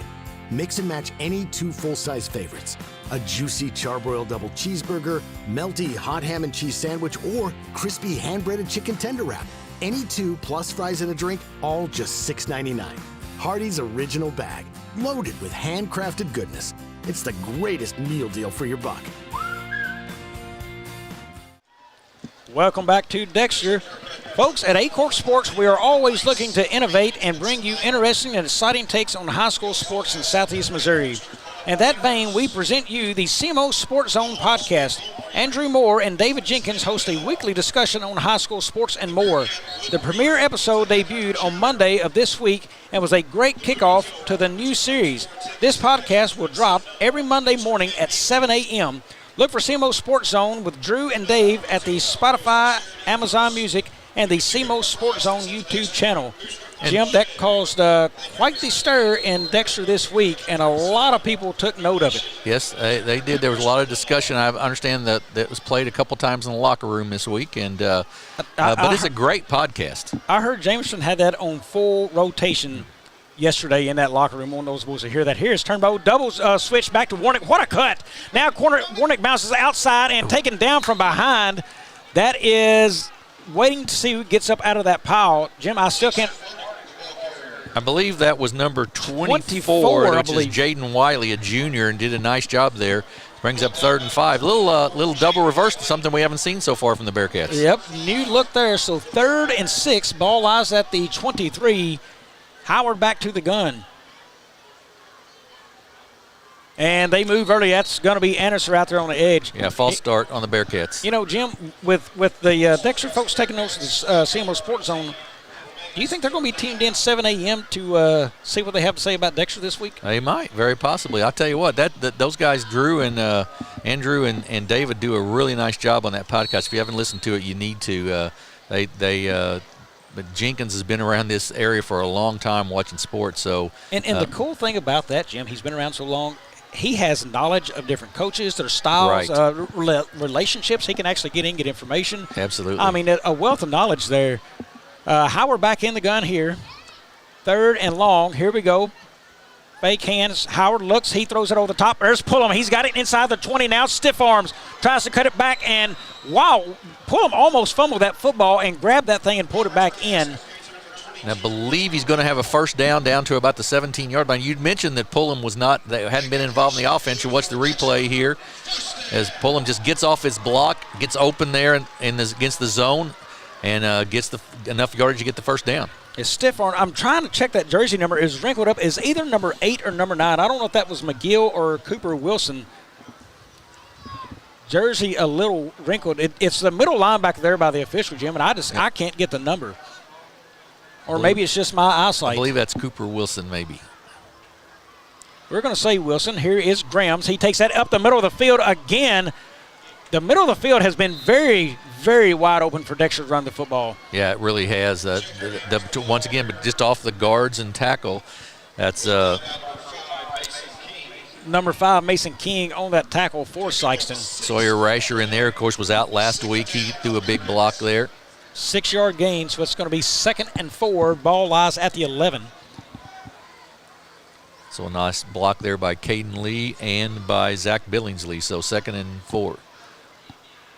We don't say their names enough, Jim, but, man, those guys working there. Here's Turnbow in motion. That is Howard rolling out. He is looking, throws it to the back of the end zone, and what's the sign here? Incomplete. Intended for, looks like Warnick. Yep. Just a little low and out of the reach there. You know, I've noticed, personally for me, I really like Howard in the pocket. I do too. He looked really sharp. The ball comes out quick. When you roll him, it just doesn't have the same zip and look on it as when he stands in that pocket and hits that guy and almost in stride every time. Yeah, I agree with that. I think he's a better pocket passer. I would absolutely agree. Now it is 3rd and 4. Bearcats in tight. Here it is. Comes to Turnbow up the middle. He's going to cut it in, and touchdown, Dexter. Devin Turnbow, big hole off the guard again on a little pitch, and Turnbow takes it in. Good cutback, too, from Devin. Yeah, again, you know, we said it earlier with Warnick. He made a nice cut. There's Turnbow. I mean, these kids just see the field so well with the football in their hand. Right there off the back of Caden Lee. Yeah, exactly right. Off the back of Caden Lee, you're exactly right. Parker King back on the field for the extra point. He wants to make it 36, and he will. So 36-0 for the Bearcats.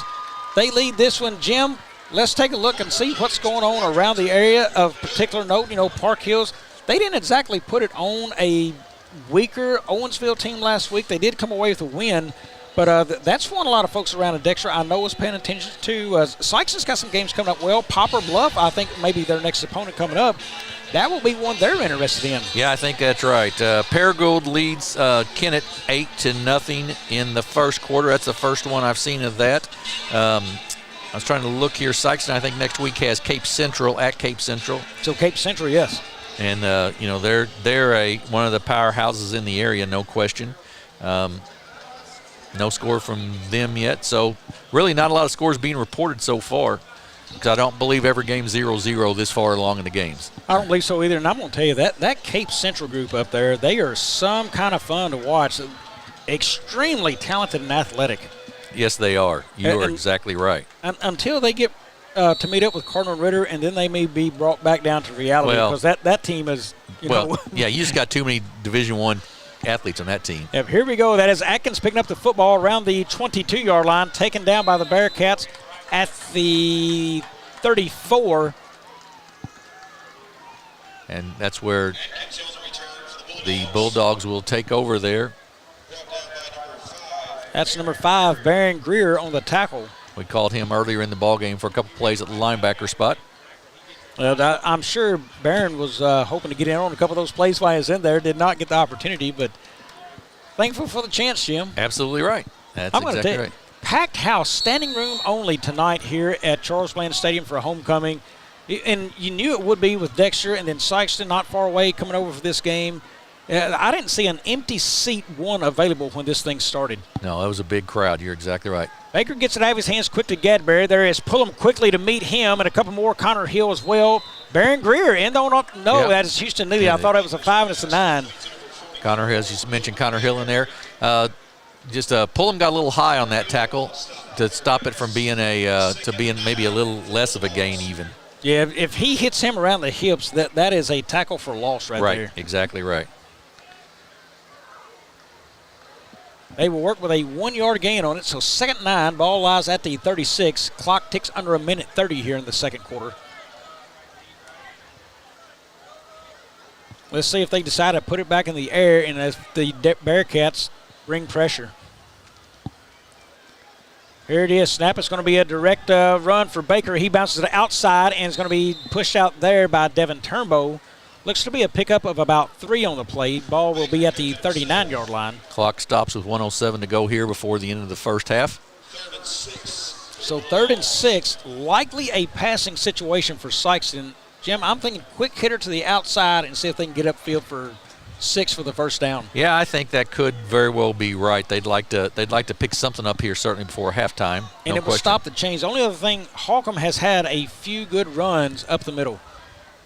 Man in motion is Gadberry. Hands to Gadberry. He looks to pass. He's going to throw a deep ball that is Wirtz in coverage. Overthrown. Incomplete. And nice play again. Christian Wirtz found himself able to cut off the intended receiver. Love on the play. Yeah, for those of you that may not know, Gadberry was the quarterback last year for the Bulldogs, so he knows how to throw that football, no question about it. But Wirtz right there in good coverage, and the Bearcats will get it back with just under a minute to go in the first half. Yeah, started out looking very nicely. They rolled that thing out, and the lineman sealed well right there. He had his man sealed. Good protection for Gadberry, but Gadberry is not the tallest guy on the field, and he had to throw it. And there's a fumble snap. Gadberry's trying to get away. That is going to be pushed around and fumble the football. That is Parker Keaton. No, that's Gadberry recovered, offered on the tackle, and Gadberry fumbled it back to the 15-yard line. But either way about it, Dexter will take it over right there with a chance with under a minute to go in the quarter to get one more score on the scoreboard. Dexter could put an exclamation point on the first quarter here. Kelly now up 13-6 on Scott City. Jim, I did not see that one coming. I had Scott City by a touchdown, maybe 2 in that game. Yeah, I'm a little surprised. Of course, it's not over, but still, I'm a little surprised with that too. Kelly, their quarterback is Skyler. I'm drawing a blank on his last name. Is a Stilts, maybe? I think that is right, maybe. Good kid, so, you know. I think you could probably lean over and ask Tom right behind you there over the right shoulder. He would know that answer. He's covered him, I believe. Here's Howard in the gun. Has Alford in motion. Fake hand. Howard looks, steps up, out to Alford in a flat. He's got it inside the 10 now. Pushes down. Touchdown. Dexter. Good run after catch by Nolan Alford. He had some open field there caught it on about the 18-yard line, some open field, and then dove into the end zone for the touchdown. Jim, he made it look fun and easy, but look at Howard right here. Look at that, and he finds that man in a flat. How many times have we seen Howard look back there? I don't think any. You usually see him look downfield. Right, into the flat. One in, and his presence to just throw that thing back there and know he was there. I'm telling you, this kid this year has had a lot of growth. Now, he's made some mistakes, but and there's a blocked extra point. The growth of Jackson Howard mentally and the maturity continues to impress me this season. I agree with you. Skylar Stills, thank you, James Hodges, for that. And New Madrid County with that lead. Not New Madrid County, excuse me. Kelly with that lead, a good lead for them. So Dexter, full control, 42-0, 43.6 seconds left on this. Jim, I'm thinking at some point you're going to see some kids starting to mix into this rotation for the Bearcats, offensively and defensively. I would think that's right, Bobby. Here, maybe not right before halftime here with only 43 seconds left, but after that, in the second half, absolutely. And right now, where it stands, we'll start with the running clock in the second half. And I want to see 42, Rhett Womble. He was so impressive last week. I want to see more of that kid. I want to see if he's a real deal or not, or is it just Spalding? What's the deal? But he has been really impressive so far this season. I agree with you. I'd like to see some more of him from that linebacker spot. And, you're always one play away from possibly losing a kid. McDonald, in an instance last weekend, never hurts to have that guy develop well. Here is the play received at the 14-yard line. That is number 24 upfield, and big hit there from Dexter. Jaden Wiley with the kickoff return. Yeah, that was number 10. I swore I was going to correct his name, and I did not, Jim. Isaac Ibrahim. Thank you very much. I asked this week to be sure on that one. Isaac Ibrahim and Elijah Ibrahim, and the coaching staff is very high on that young man. They say he's got great hands. He's got a good work attitude. They think a lot that he's got a chance to be really, really good. Only a sophomore, so, let's erase his senior class. He's a junior next year. He's got a chance to come in and run a tight end spot. Right. Also looking at there's a nice play by Dexter there. Spins out of it is Love, and that is on the edge. Good pursuit. Trying to pick that up. Number 3, Devin Turnbull on the tackle out there on the edge. That was number 2 on the play. That is – that's a Holcomb on the run. So Holcomb on the run. Holcomb, I say Holcomb just because of the time, but Holcomb on the run. Loss on the play once again, and that's probably about the 6th, 7th, 8th loss for runs for loss, and that's going to be the end of the first half, I believe, Bobby. Yep, that's where it ends. Ball sits at the 28, and they will gladly walk it into the half. Dexter leads this one 42-0. Folks, we are trying a few things out. Hopefully when we come back, we will have stats for you to wrap up this first half of football. We're going to take probably a 15-minute break and be back here live. So, folks, join us back here in about 8:23 or so. We should be back on the air or somewhere around that time. You're listening to High School Football on Aycorp Sports Network. Hey, Big Cat. Again, Friday, we need those highlights cut by the end of the day if you do that for me.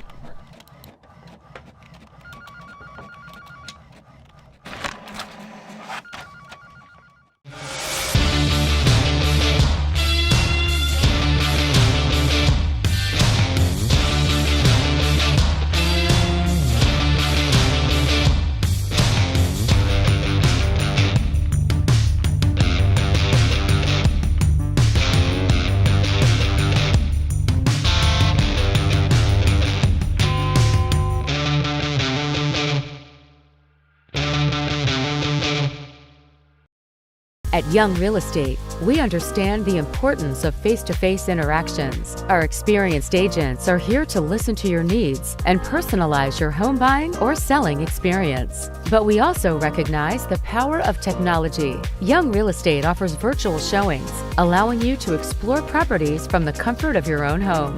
Young Real Estate, where technology meets a personal touch.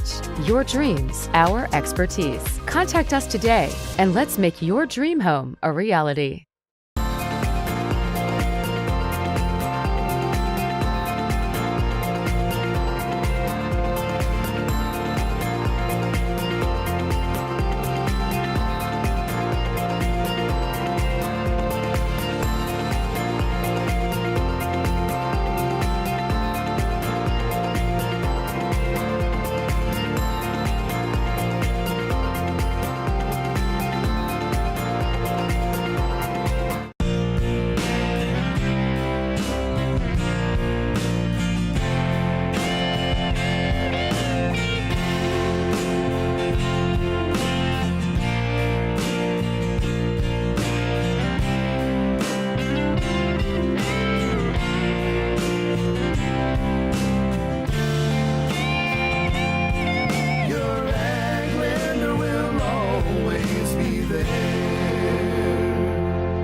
At First State Bank & Trust, your future matters to us. Whether opening your first checking account or growing savings for the future, we're here to help with innovative tools and personalized service. FSBT offers a range of deposit options to fit your needs.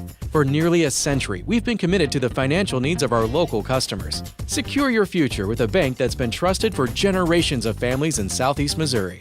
First State Bank & Trust. Your money, your future, your bank. For 90 years. Member FDIC.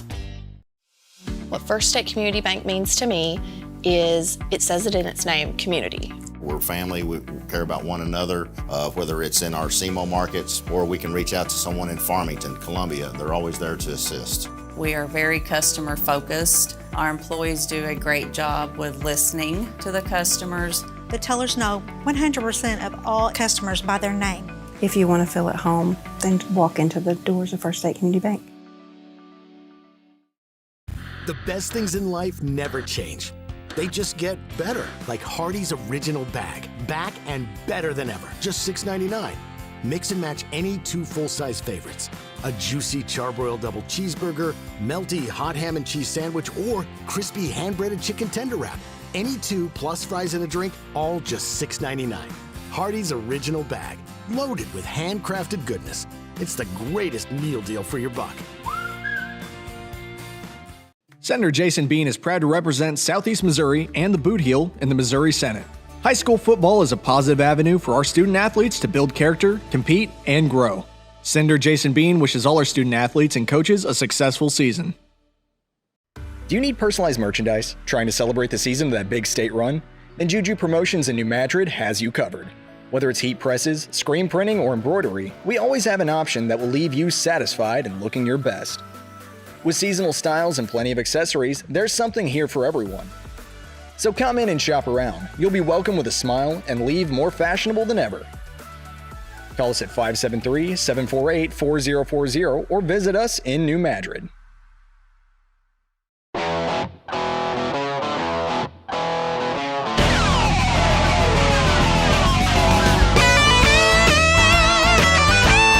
We're right here at King Jerry Lawler's Hall of Fame Bar and Grill on world famous Beale Street, and as you can see, oh my gosh, we have the best barbecue ribs in Memphis. Oh my gosh, the gumbo is out of this world, but you gotta try the King's Triple Decker Slam Burger. You'll love it. Mathis Funeral Home of Dexter and Bernie strives to provide their community with the accommodations and services needed to relieve your family during times of loss. For more information, give them a call and see how Mathis Funeral Home can help meet your expectations in celebrating your loved ones.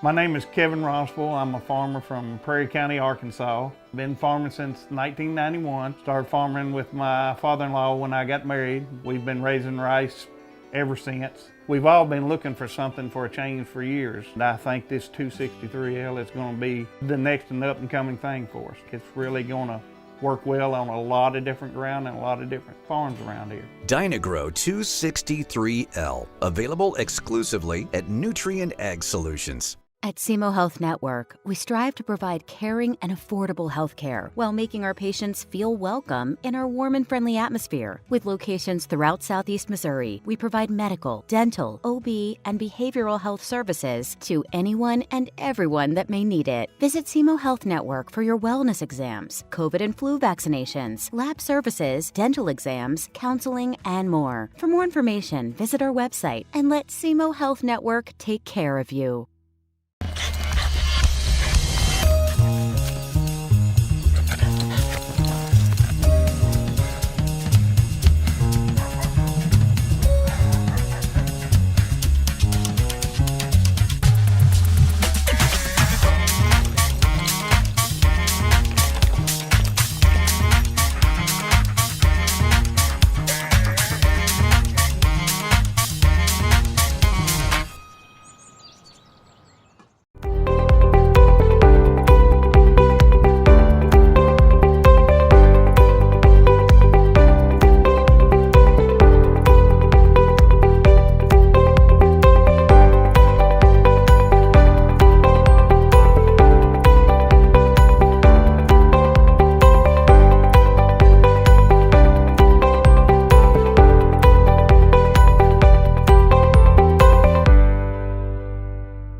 Head Bearcat.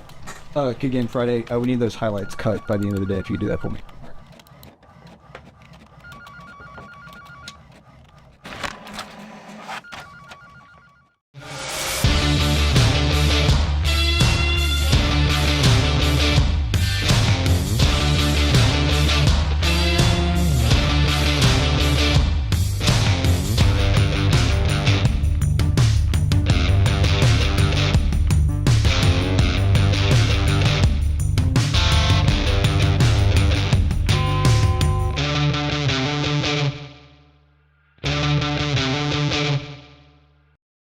At Young Real Estate, we understand the importance of face-to-face interactions. Our experienced agents are here to listen to your needs and personalize your home buying or selling experience. But we also recognize the power of technology. Young Real Estate offers virtual showings, allowing you to explore properties from the comfort of your own home. Young Real Estate, where technology meets a personal touch. Your dreams, our expertise. Contact us today and let's make your dream home a reality.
At First State Bank and Trust, your future matters to us. Whether opening your first checking account or growing savings for the future, we're here to help with innovative tools and personalized service. FSBT offers a range of deposit options to fit your needs. For nearly a century, we've been committed to the financial needs of our local customers. Secure your future with a bank that's been trusted for generations of families in Southeast Missouri. First State Bank and Trust. Your money, your future, your bank. For 90 years. Member FDIC. What First State Community Bank means to me is, it says it in its name, community. We're family, we care about one another, whether it's in our SEMO markets or we can reach out to someone in Farmington, Columbia. They're always there to assist. We are very customer focused. Our employees do a great job with listening to the customers. The tellers know 100% of all customers by their name. If you want to feel at home, then walk into the doors of First State Community Bank. The best things in life never change. They just get better, like Hardee's Original Bag. Back and better than ever. Just $6.99. Mix and match any two full-size favorites. A juicy charbroiled double cheeseburger, melty hot ham and cheese sandwich, or crispy hand-breaded chicken tender wrap. Any two plus fries and a drink, all just $6.99. Hardee's Original Bag. Loaded with handcrafted goodness. It's the greatest meal deal for your buck. Senator Jason Bean is proud to represent Southeast Missouri and the Boot Heel in the Missouri Senate. High school football is a positive avenue for our student athletes to build character, compete, and grow. Senator Jason Bean wishes all our student athletes and coaches a successful season. Do you need personalized merchandise? Trying to celebrate the season of that big state run? Then Juju Promotions in New Madrid has you covered. Whether it's heat presses, screen printing, or embroidery, we always have an option that will leave you satisfied and looking your best. With seasonal styles and plenty of accessories, there's something here for everyone. So come in and shop around. You'll be welcome with a smile and leave more fashionable than ever. Call us at 573-748-4040 or visit us in New Madrid.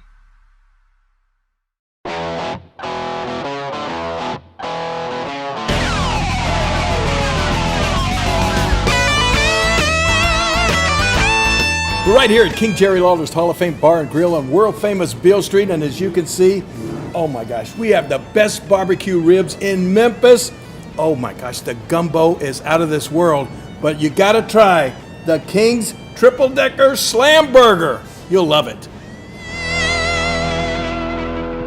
Mathis Funeral Home of Dexter and Bernie strives to provide their community with the accommodations and services needed to relieve your family during times of loss. For more information, give them a call and see how Mathis Funeral Home can help meet your expectations in celebrating your loved ones.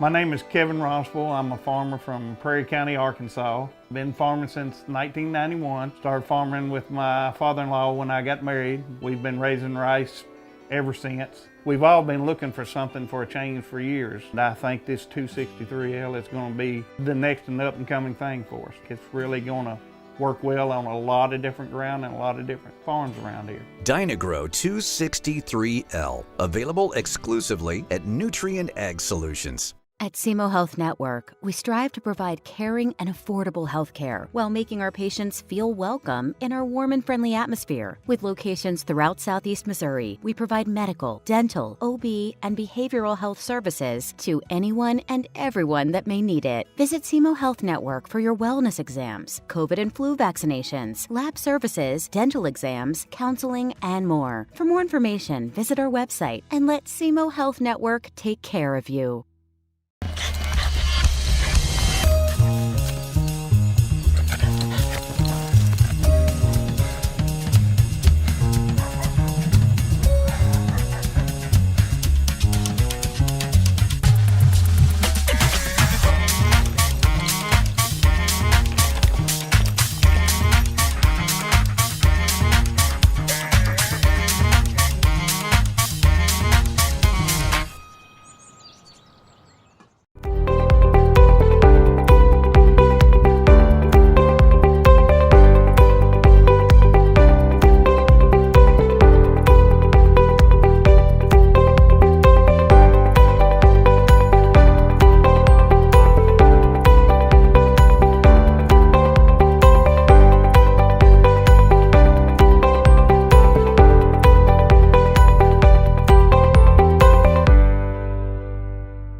Head Big Cat.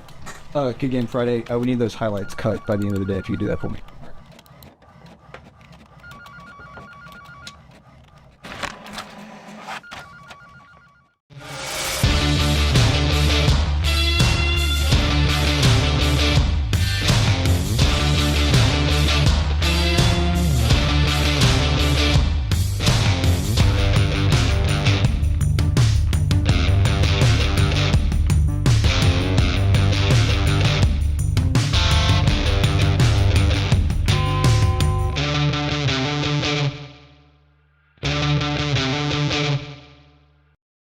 At Young Real Estate, we understand the importance of face-to-face interactions. Our experienced agents are here to listen to your needs and personalize your home buying or selling experience. But we also recognize the power of technology. Young Real Estate offers virtual showings, allowing you to explore properties from the comfort of your own home. Young Real Estate, where technology meets a personal touch. Your dreams, our expertise. Contact us today and let's make your dream home a reality.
At First State Bank and Trust, your future matters to us. Whether opening your first checking account or growing savings for the future, we're here to help with innovative tools and personalized service. FSBT offers a range of deposit options to fit your needs.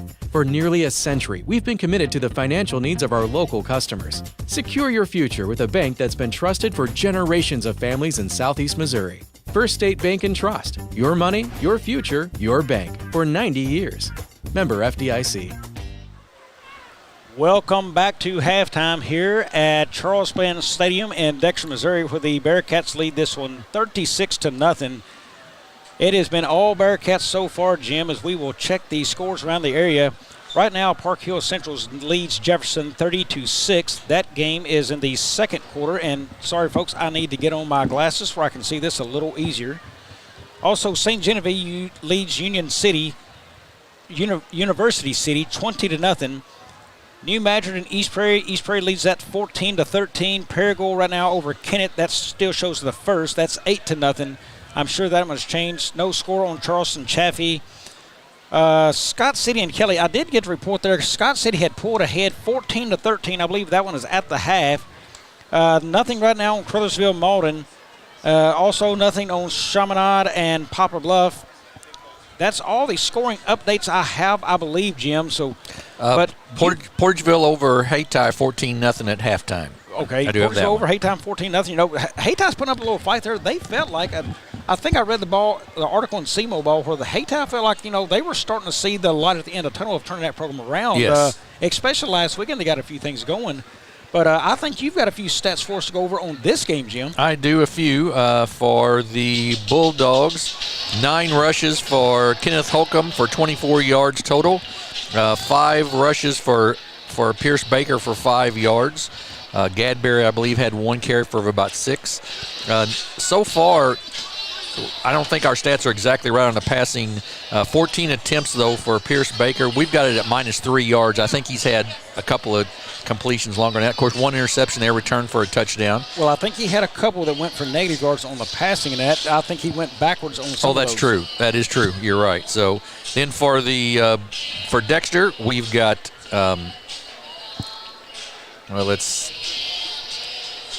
Jet Grams, 9 carries, 177 yards in the first half and 2 TDs. Big night for Jet on 9 carries. 3 carries for Devin Turnbull for 40 yards and 2 TDs. Nolan Alford with 2 carries for 25 and a touchdown, and 2 carries for Hrvojevic for 6 yards. 2 of 6 for Jackson Howard for 43 yards.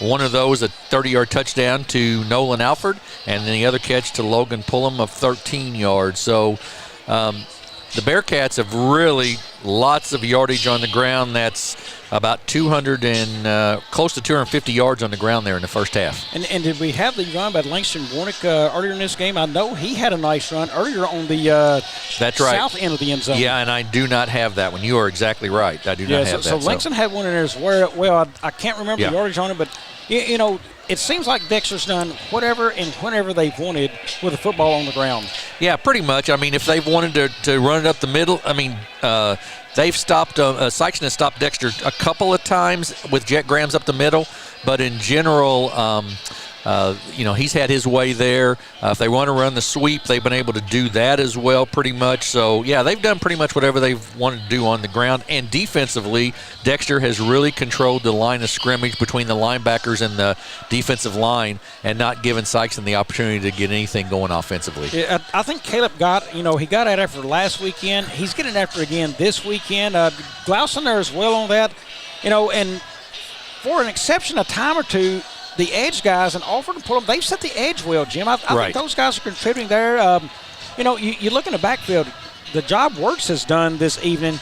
Man, you don't have all the gaudy stats there, but he has really shined in that defensive backfield. He's played very well in that defensive backfield. You're exactly right. Turnbull's done a nice job back there as well. And then, it's just the number of tackle for losses is the thing that really stands out to me about how many times that Sikeston has had negative yardage, and that's been a huge thing. We will start the second half with a running clock. As 35 points or more at halftime at high school, we'll have a running clock. Marcus Sanders is going to kick this off. He is going to tee that up at the 40-yard line. Dexter has a deep man this week. McDonald out, so Alfred's your deep man. The up men there are at the bottom of the screen. That is Warnick, number 24. On the far side of the field, looks like Jackson Miller, number 1. They both stand right at the 16, 17-yard line. Here we go. It's a ground ball up the middle. It's going to be taken there by Will Geatley. He falls on it wisely at the 39. And there is a hello hit from Dexter. Man, that was Jackson Medler. You're exactly right. That was a hello hit. Woof. That was a big one. What a way to start the second half with a big hit like that. Absolutely right. Not sure why the clock's not running. Should be, but it'll be 1st and 10 for Dexter on the 34, their own 34-yard line. Well, I'm going to say Howard would like a few opportunities to throw here early in the third, and it's a 42-0 game, so I don't know how many opportunities he's going to get, Jim. Yeah, I would agree with that. A first-team offense still in the ball game for Dexter here as we start the third quarter. Pistol formation as usual. Little different setup. Only one wing right here. That's Alfred. He's got Warnick and Neely now spread as wide receivers. Here's Howard. He'll throw it quickly. That is incomplete. Almost intercepted. He did not see the underneath linebacker right there. He dropped. That should and could have been a pick six right there for Sikeston. Yeah, he did. You're right. Howard did not see the Jaden Wiley out there in the sort of the underneath coverage, and he threw right into that. So it brings up 2nd down here for the Bearcats. You know, that happens sometimes, Jim, when everybody on the team is about 6 foot tall. You may be about 6'2", but it's still a little bit of struggle to see over the top. And those guys like that can get missed in a formation in a hurry. Yeah, absolutely. Now Dexter back to their usual wing T setup at his Neely solo coverage down here at the bottom of the screen for his wide out. Here's the snap, goes inside to Alfred. He's got it upfield now past the 50-yard line and taken down at the 48-yard line. Looks like the 47 instead, maybe. That is Jaden Wiley with the tackle, but that's going to be a pickup of about 22 yards or so for Nolan Alford there. Once again, big hole in the offensive line. Yeah, Dexter, again, just doing what they want. Between the tackles right now, they have been extremely strong. Jim, I've just noticed right here, I was looking down at Connor Hill, the back of the helmets, I think maybe Bearcat paw prints, so they have added that this season new as well.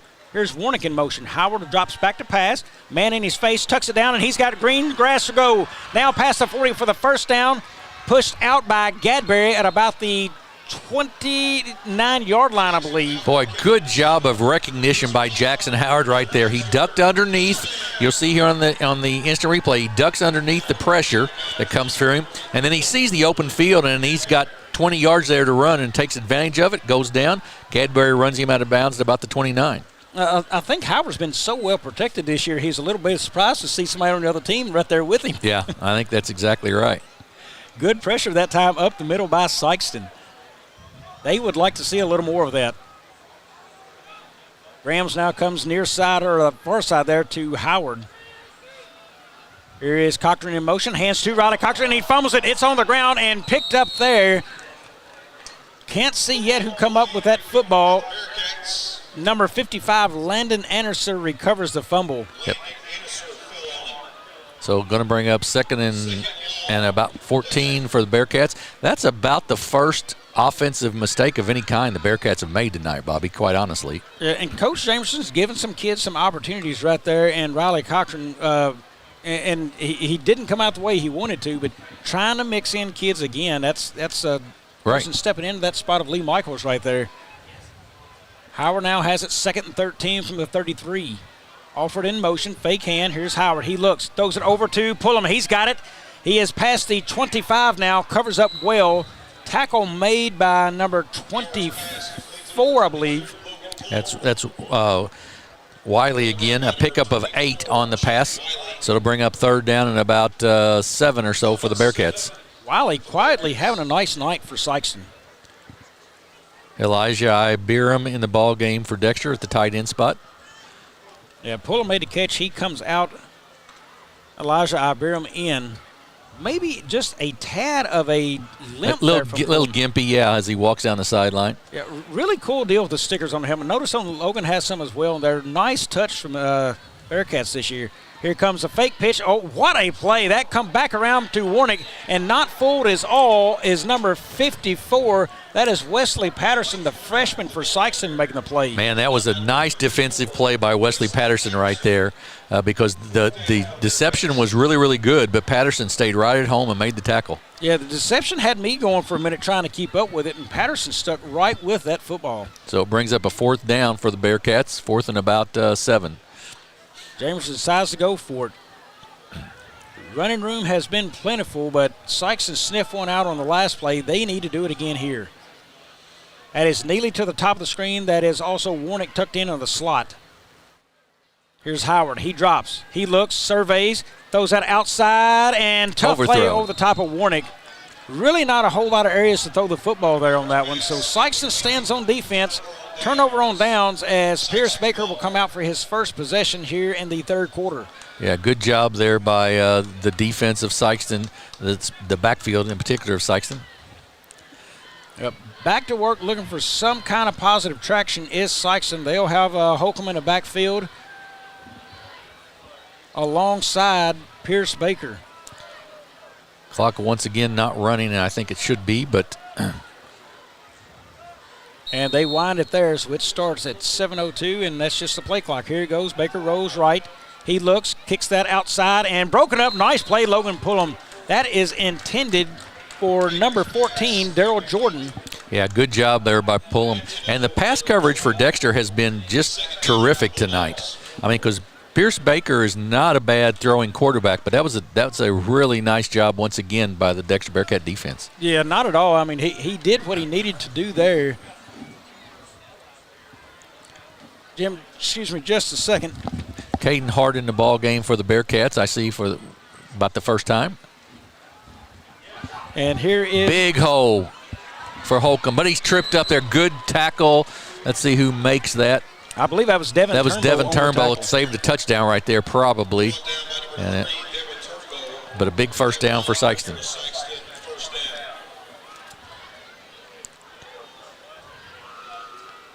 But Sikeston has something going here. First down yardage. Yep, just an ankle tackle there by Devin Turnbow. You know, and for Dexter, I think Jamerson wants to see them lock these down, you know, no matter who's in the game or not. He wants to see his team complete a football game, and he doesn't want to see those happen. Right, no matter who's in. Water timeout here as we're halfway through the 3rd quarter of this ball game. Yeah, and I believe right there, Sikeston wants to find anything they can to get a little traction going. Okay, hey, we got this going. Let's go to this again. They're going to look for opportunities to start picking up yards and build a little momentum going into next week as we see the official. He's down here telling them, you know, keep the clock running. Right. Yeah, you're exactly right. I mean, Sikeston wants to, you know, they want to build on their offense. So see if I got any new scores for you. So what he was explaining there is the clock stops only on his timeout, and that's the water breaks in this quarter and the 4th quarter. So we'll see running clock should be the rest of the way once he starts it back after this 6-minute water break. Yeah, unless it gets under 35 points, that's exactly right. So here we go. Ball lies at the 43-yard line of Sikeston's. 4-man front. First time we've seen that tonight from Dexter. Baker looks to pass, trying to pass still. He's going to roll far side, throws that, and it is tipped by Alford there and completed. That is number 2, and then Alford makes the tackle as well. Pass completed to Holcomb there.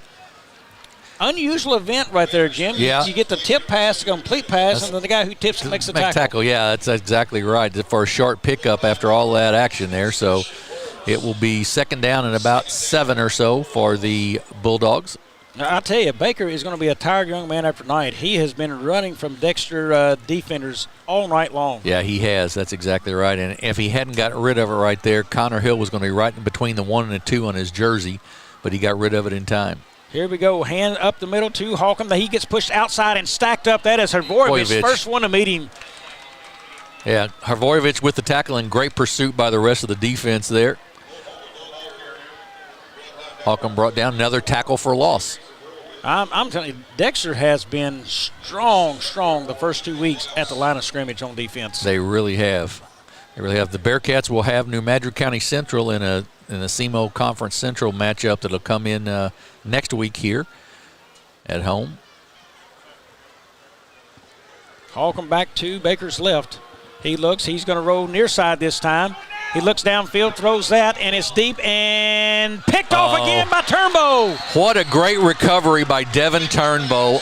He got beat a little bit, but he's fast enough to get back on it. That ball hung in the air just a hair as it was intended for Will Lape, and Turnbow with the interception. Well, the ball hung in the air forever, Jim, and that let Turnbow get back. He had inside position, which is good. Right. And he also had safety help come from Neely right there to the backside, so even if he misses a pick, Neely was going to be there to clean the man up. But, man, everything again, Baker having to roll out under pressure and throws that thing down, and there's Turnbow, coming up with another big play. Yeah, nice job. Nice job by Devin. And you're right. The safety help, Houston Neely coming across with the safety help is a big deal as well.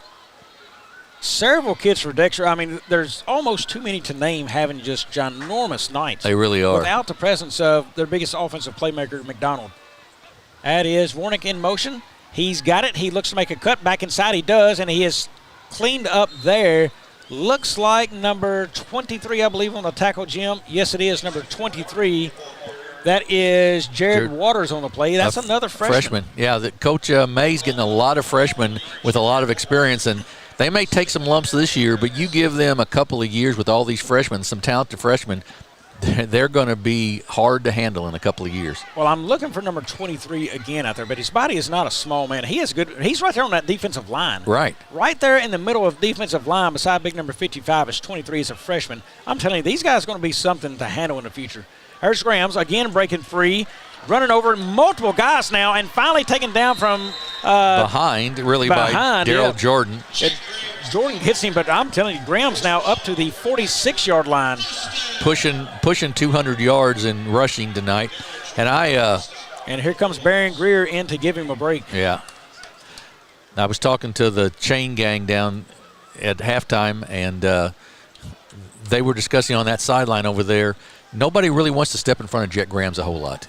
He's a big young man. I'm not sure how many people on the Dexter sidelines wants to step in front of him in practice. No. He's tough. Greer getting a lot of looks tonight. That's got to be a kid Dexter's high on there. He's been in a middle linebacker spot. Now he's into this contest here. Here's Pullum with it going far side. He is out past the 50 now. Good yards, first down, and more as he is taken out of bounds by number 5. That is Mason King on a tackle. So another big pickup for Dexter. That'll be about a 14, 15-yard pickup. Taken down at the 39-yard line of Dexter's is where they marked that, or Sikes' rather. Sikes is 39. Good run in it. Once again, you mentioned it earlier, I think there's so many different weapons. So they got Logan Pullum who can get around the corner as well. He's not your first option probably, but he sure can give you that big run every once in a while to keep the defense off balance, if nothing else. Yeah, I'm going to say running the football-wise, he's probably your number 4 option, or 5 maybe. Right. And he just ripped off a 15 to 17-yard first down. Right. Here's Howard, gives that inside to Turnbow as he pushes forward. Sykes is going to bring him down for about a gain of 4 at the 35-yard line.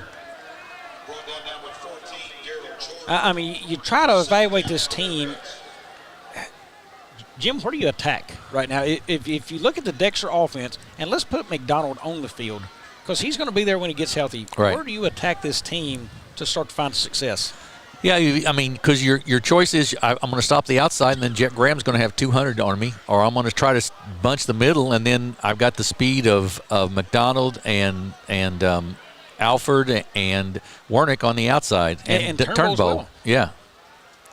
A different formation look here. Here comes Turnbow near side, and Hitt couldn't wrap him up there. He sheds another blocker and another. And there is the freshman again, takes him out at it looks like the 16-yard line. That is number 23 Waters on the tackle again. Yeah, I think that young man, Mr. Waters, is going to get some more playing time. He is getting after it out there. But a good run, a missed tackle initially, and then a good run, good cutback there by Turnbow, and finally taken out of bounds at about the 15 as the clock continues to run here in the third quarter. Another score update, New Madrid 19, East Prairie 14. I believe that's in the third.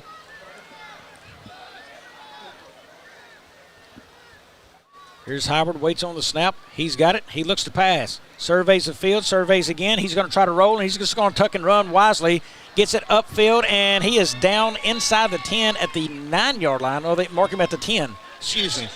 So a pickup of about 7 for Jackson there, and that is the end of the third quarter. Another mature play, tuck it and run from Howard. He's got the Bearcats looking at the 10-yard line. We'll be back in a few here on Aycorp Sports. Do you need personalized merchandise? Trying to celebrate the season of that big state run? Then Juju Promotions in New Madrid has you covered. Whether it's heat presses, screen printing, or embroidery, we always have an option that will leave you satisfied and looking your best. With seasonal styles and plenty of accessories, there's something here for everyone. So come in and shop around. You'll be welcome with a smile and leave more fashionable than ever. Call us at 573-748-4040 or visit us in New Madrid. We are back here at Dexter Gym. We've talked about it, and we're going to tell you a little bit more about it again. September 9th kicks off the volleyball season that is at Jackson High School as they will take on the Class 4 state champs Incarnate Word Academy. And also then on Tuesday the 10th, we have got action coming. It's the biggest rivalry, the longest standing rivalry. Clarkton Reindeer hosts the Gideon Bulldogs. That is Class 1 District 2 action. Both of those games coming to you live on Aycorp Sports. I will not be involved in the broadcast, Jim, because I don't know a whole lot about volleyball, but you may. I'm not, but Fridays, hey, that's a fun time also. Yep. That's going to be the Scott City Hayti game. It's Hayti we talked about earlier, making their debut with their football team on Aycorp Sports. A lot of great action coming to you this week and all season long as well. And I see you digging through football scores over here. I do have some scores. We've got Paragould still leading Kennett 8-0. 14-0 Porterville over Hayti. 19-14, as you said, New Madrid County. 14-14 St. Clair and Farmington. Poplar Bluff leads Chaminade 6-0. Fredericktown leads Herculaneum 7-0. St. Vincent's, well, that's got St. Vincent's over Valley 14-0. I believe it's the other way around. Perryville leads 17-6 over DeSoto. And St. Genevieve 20-0 at halftime over University City. St. Gen looking for a bounce-back win as they lost big last weekend. Here's Grams. He looks to go up the middle and does. Runs over 2 men and touchdown, Dexter. Jet Grams has had a fantastic night. That is his 4th touchdown, I believe, tonight. He took a pretty good shot on that thigh right there. I would guess he's probably done for the evening. Yeah, at this point, it's a good time. I mean, nothing else left to prove on this field for Jet Grams. Exactly right. Runs over 1 there and then 2. Boom. I mean, he is just running hard. He is running hard. He's fun to watch. Yep, he is. Right at 200 pounds. Or 200 yards, excuse me. Yeah, 200 yards. I think the pounds 240 is go pounds. 240, yeah. Kick is blocked. And that will be, that's the couple of missed extra points for the Bearcats tonight. A block, and 2 blocks actually, so going to have to shore that up a little bit. But it's 48-0 Dexter with 11:23 to go here in the 4th quarter. Good showing. I think you had the score too. It was the Scott City score. What was that one again? Scott City and Kelly. I haven't seen the score on that one. I mean, that one still has my attention. I thought it'd be a really good close game. Like I said, I did have Scott City, but I didn't think it'd be by much on that one. But yeah, I have not seen. I don't think I've seen that game. That would have been a good one for Aycorp to have done as well, because that's going to be a good one. I'm excited to go up to Scott City next week with Hayti. We may see them one more time, Scott City, during the course of the season. Who knows? We will see. I know Kelly's playing Scott City. We'll see them later in the season against New Madrid County Central here on Aycorp.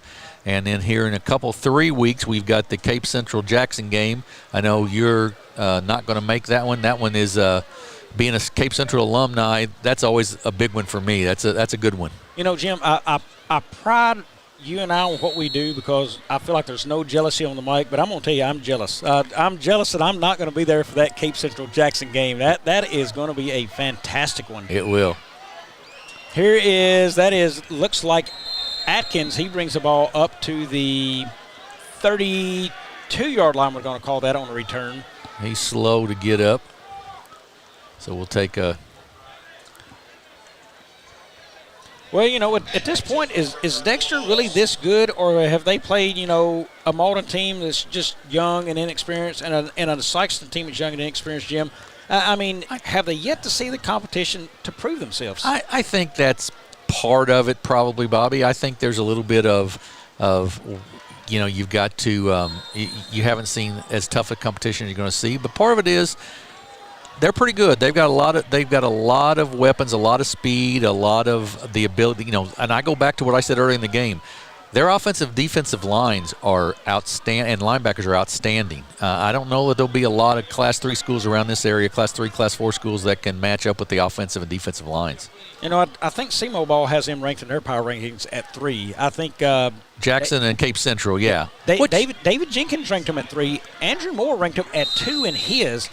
I mean, they're garnering that attention to say, hey, we're there. They are. They were ranked 9th in the state this past week in the state polls. But and I do think, I'll be honest, I think 3's right. I think Jackson and Central are probably both better than Dexter. I think Dexter, Jackson, just the sheer size they have of students makes a huge difference. And Cape Central, I mean, you can't go against the team who's gone to the semifinals in Class 5 the last couple of years, I think Cape Central would definitely test Dexter's ability to play the edge on them. Yes, absolutely. There's right. A pass outside. That is complete to, I believe that's late number 10. Get that? Yep, Will Late to completion from Baker. Nice play there. Going to be 3rd down, and the ball is spotted at the 41. So, trying to see who made the tackle for the Bearcats there. We've seen a few subs in for Dexter right now. I see Carson Hurt in there. He had a nice game last week as well. And Iberam's in there at one of the line spots. Yep, Womble in here at the bottom of the screen is an outside backer. Here's a fake hand, goes inside and missed. Boy, he's got room to run. Here's Holcomb. He is out past the 40 now. One man to beat, and that is Neely, and gets him down at about the 22-yard line, I believe. Houston Neely runs him down out there, as you mentioned, at the 22. As the clock continues to run here, be a 1st down for the Bulldogs. And this is maybe the deepest they've been in Dexter territory all night. It has, and they're opening up some things. Now, Dexter's got a lot of kids getting some experience, some playing time here. Right. This is in hand, but good for Sikeston. This is probably a little bit more evenly matched. They've got a lot of freshmen on the field. They do have some upperclassmen, but still a lot of freshmen, sophomore on the field. A little bit more evenly matched for Sikeston to really compete. And there's they played at Gadbury. He's got that on completion from Baker. So that is down to the 17-yard line. Yep, 17. Yeah, I think they got him at the 17. Yep, so that's a pickup about 5 on the play. And 2, the pressure's not coming. Baker can relax and throw it. Right. Important for him. And I'll tell you, they do have that clash not too long from now. I believe they've got to play Bluff. That game is interesting because Chaminade right now, 6-0 lead for Bluff. I mean, that's of interest to me. I mean, how well Bluff is playing because they really got blown out last week. They did by Valley View, absolutely. I think it's 42-14 on that. Here's Holcomb again, and he is taken down there. First man to meet him was number 11. Yeah, Carson Hurt in there, and then Connor Hill also wrapped up a little bit. No, not Connor Hill. That's Barron Greer. Oh, Barron Greer. Yeah, Barron Greer, number 5. That's right. Most of the Dexter starters are out now. You've got Jackson Miller is still in this one. And I think Neely was in the backfield still at one point. Neely is still in there as well. All other starting defensive players out of the game. So really this is a chance for Jamerson to get some looks for depth. Right, absolutely. Yeah, that matchup with Sikeston and Bluff, that comes up on October the 4th, a couple of weeks away. They have not got an easy schedule, coming up the next few games. Here is Baker now running again, and that's a big stick right there, Jake Medler. Man, he comes up and sticks Baker hard. He does. Going to bring up 4th and about 1. Yep, gets the ball down to the 14-yard line. So Sikeston looking to make a 1st down push here. Clock under 5:50 now, clicks under that 6-minute mark. And we've got a timeout on the field, so that's going to take the clock back to the 6-minute mark if they decide to move it there for an official water break. Folks, we're going to take another 30-second break here as well. Back in a few at Aycorp Sports.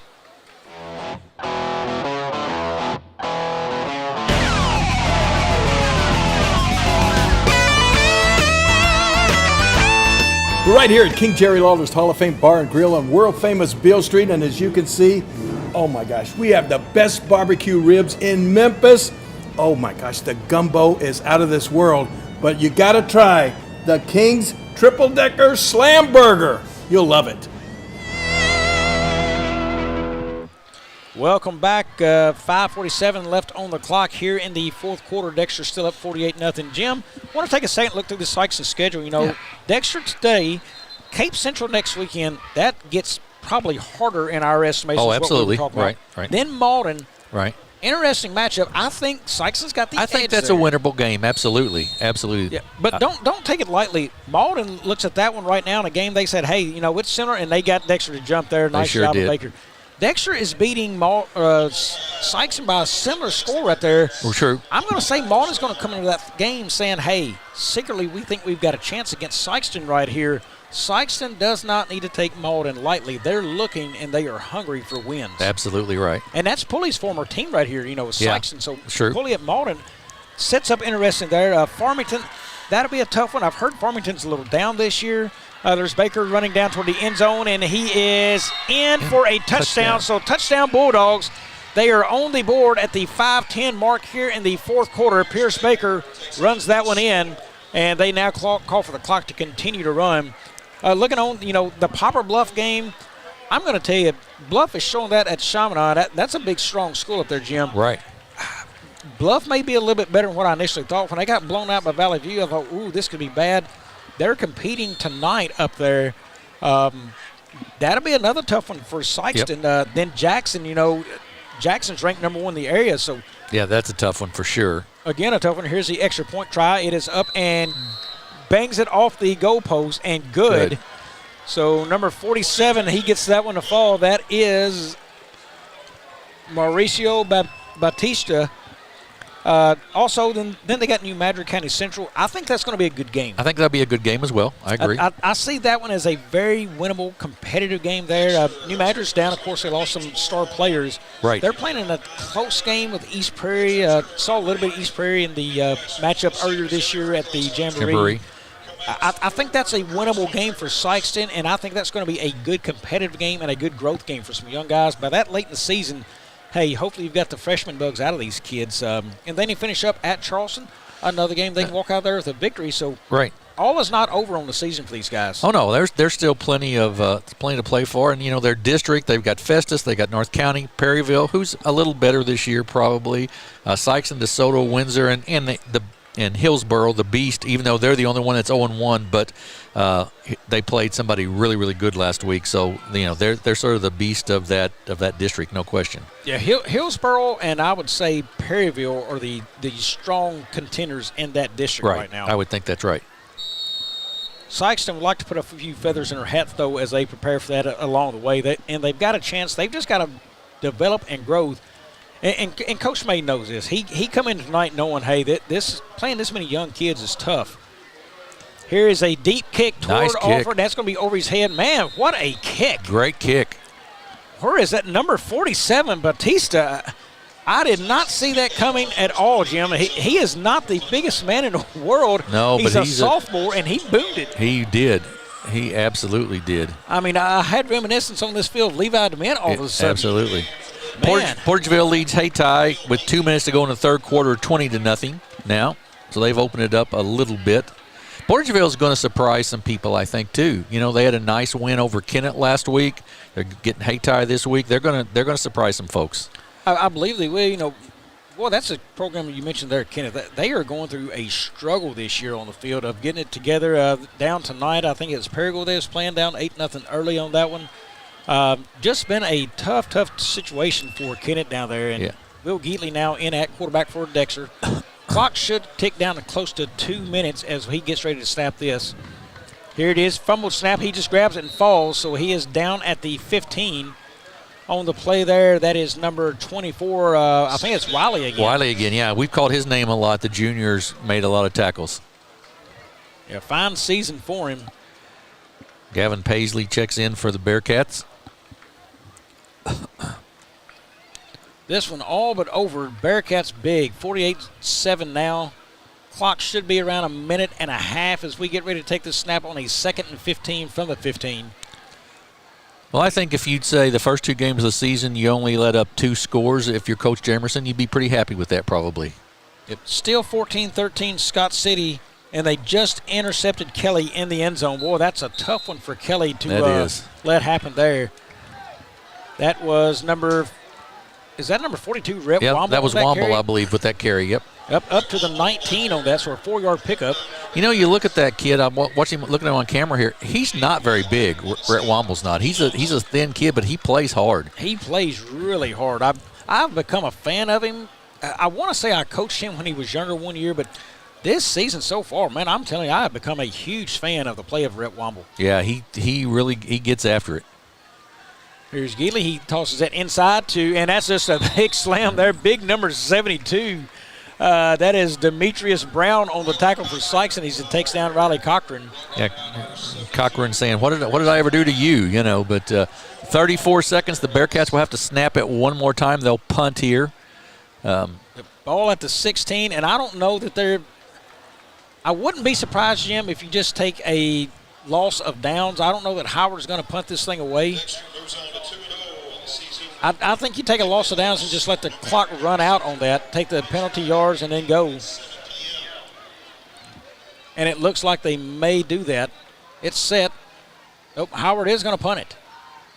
He punts that away. It's a nice one. Punt. Gadberry takes that and falls at the 44-yard line. And that will do it here in Dexter. Dexter rose 48-7. We're going to give a quick break, see if our guy can get us a few stats over to wrap this one up here. We'll bring you score updates as well and get you prepped for next week's game. Give us a few to get ready for that here at Dexter. 48-7 final Bearcats.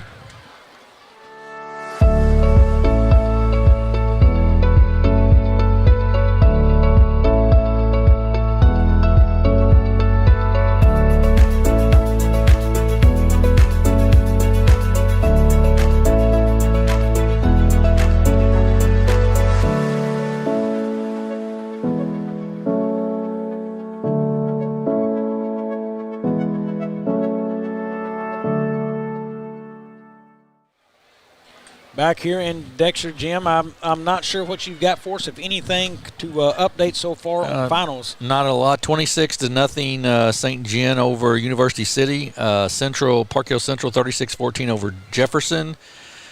Farmington 21-20 over St. Clair. Just not a lot of scores out there right now. I was trying to see if there was anything else, and I don't see very much. So that's all we've got at this point in time. You know, I thought earlier, very possible that Portersville was going to be down, and they're sitting here now staring at a 2-0 season to start out with. Yeah. One of the surprises for me, I thought the Hayti game would probably be a little closer, and I thought they'd struggle with Kennett. Even though Kennett's down this year, I thought they'd struggled, and they just didn't show me enough at the time during the Jamboree. I said, boy, it could be a struggle because they lost so much from last year. And yet here they are at the end of the night. They're going to be sitting at 2-0. 2-0, and yeah, exactly right. And we'll have them late in the season too against New Madrid County Central, because that's always a big rivalry game there. So. Yep, and competitive district form over there, no doubt. I mean, that is a big one. When you look at that, Portersville, Scott City, Crothersville. We're going to skip that next one. New Madrid, Kelly, and East Prairie, and then there's Valley Catholic. I mean, but right. You know that is probably the most competitive district we have in this area. As far as top to bottom, if you can kick out Valley, man, that looks really good up and down through that thing, Jim. You're exactly right. That is a really, really good district, no question about that. You know, and somebody's going to come out there in the Scott City and Kelly game. Both of these teams are 1-0.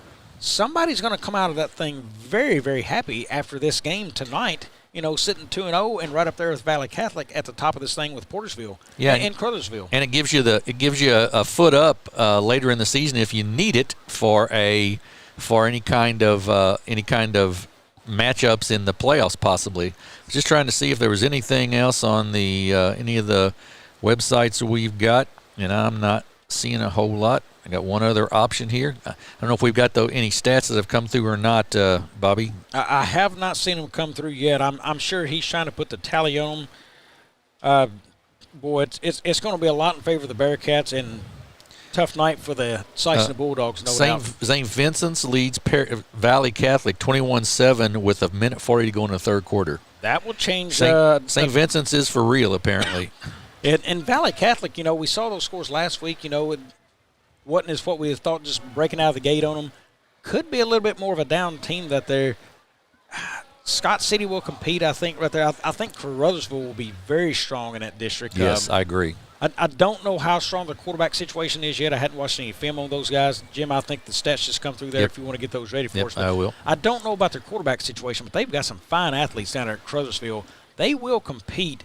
I need to watch film on Valley to see how good they are, but boy, that is still such a solid district. It absolutely is. And a 14-0 Charleston leads Chaffee as well. So some stats for Dexter tonight. Jet Grams, 11 rushes, 207 yards, and 3 TDs.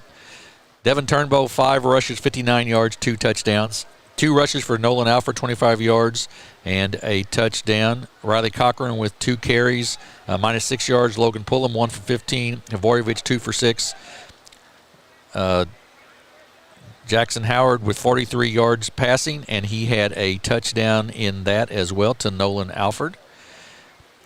So good night running the football for the Bearcats tonight once again. Good night, and they're going to be at the top of that district. I'm not sure who Potosi had tonight they're playing, but Dexter is at the top of their district. They were 1-0. They had 33 points tied with Potosi. I know a 40 points sitting there. You get 20 points for the win. You get another 10 points for playing a class up. Another 10 points for winning by 13 or more. So they got 40 points they pick up right there. You got to think if they're not sitting number 1, Potosi's going to have to blow somebody out to also be tied with them. I think Dexter's going to leave tonight sitting number 1 in their district at 2-0. Yeah, I would think the Park Hill Central, of course, is leading, and they're going to win probably, but they are they're playing a smaller school in Jefferson tonight. St. John, I don't know how big University City is. They're going to get the win, so they're going to go to 1-1. I don't see anything. Fredericktown leads Herculaneum 7-0. That is both teams in this district. So I don't see a score on Potosi at all. That's sort of out of the coverage area. So, but yeah, you're exactly right. That's sort of where that's headed, no question. Yeah, big matchup for Dexter. They're back home next week against New Madrid County Central. Sikeston's going to be at Cape Central. At Cape Central, and another tough night. If they can make it through that game and say, you know what, hey, the toughest may be behind us, boys. Now let's go play some football. Yeah. I think that's, you want to go up there and try to play to win, the mindset to win, but no doubt that's going to be a tough game for Sikeston to prepare for. I mean, I realistically see Sikeston with the possibility to win 4 games this season, which if they went 4-5 in the regular season after the last couple of years they've had, Coach May's first year and the youth they've got, that'd be a heck of a season for them. Yep. Folks, that's about going to wrap it up for us. Jim, you will be at Scott City next weekend. Beautiful place up there. They've got a nice facility. You'll be high above the place there up on the rooftop looking down. Great place to do a game. So next week, Scott City, Hayti, that one's coming to you live here on Aycorp Sports. I will be enjoying my son's games. Will not be with you, but I will be back on the air maybe the following week if the schedule stays the same there as we cover those games. Folks, for my broadcast partner, Jim Riker, for all of our crew here at Aycorp Sports, and myself, Bobby Alford, good night from Dexter, Missouri, and we will see you next week.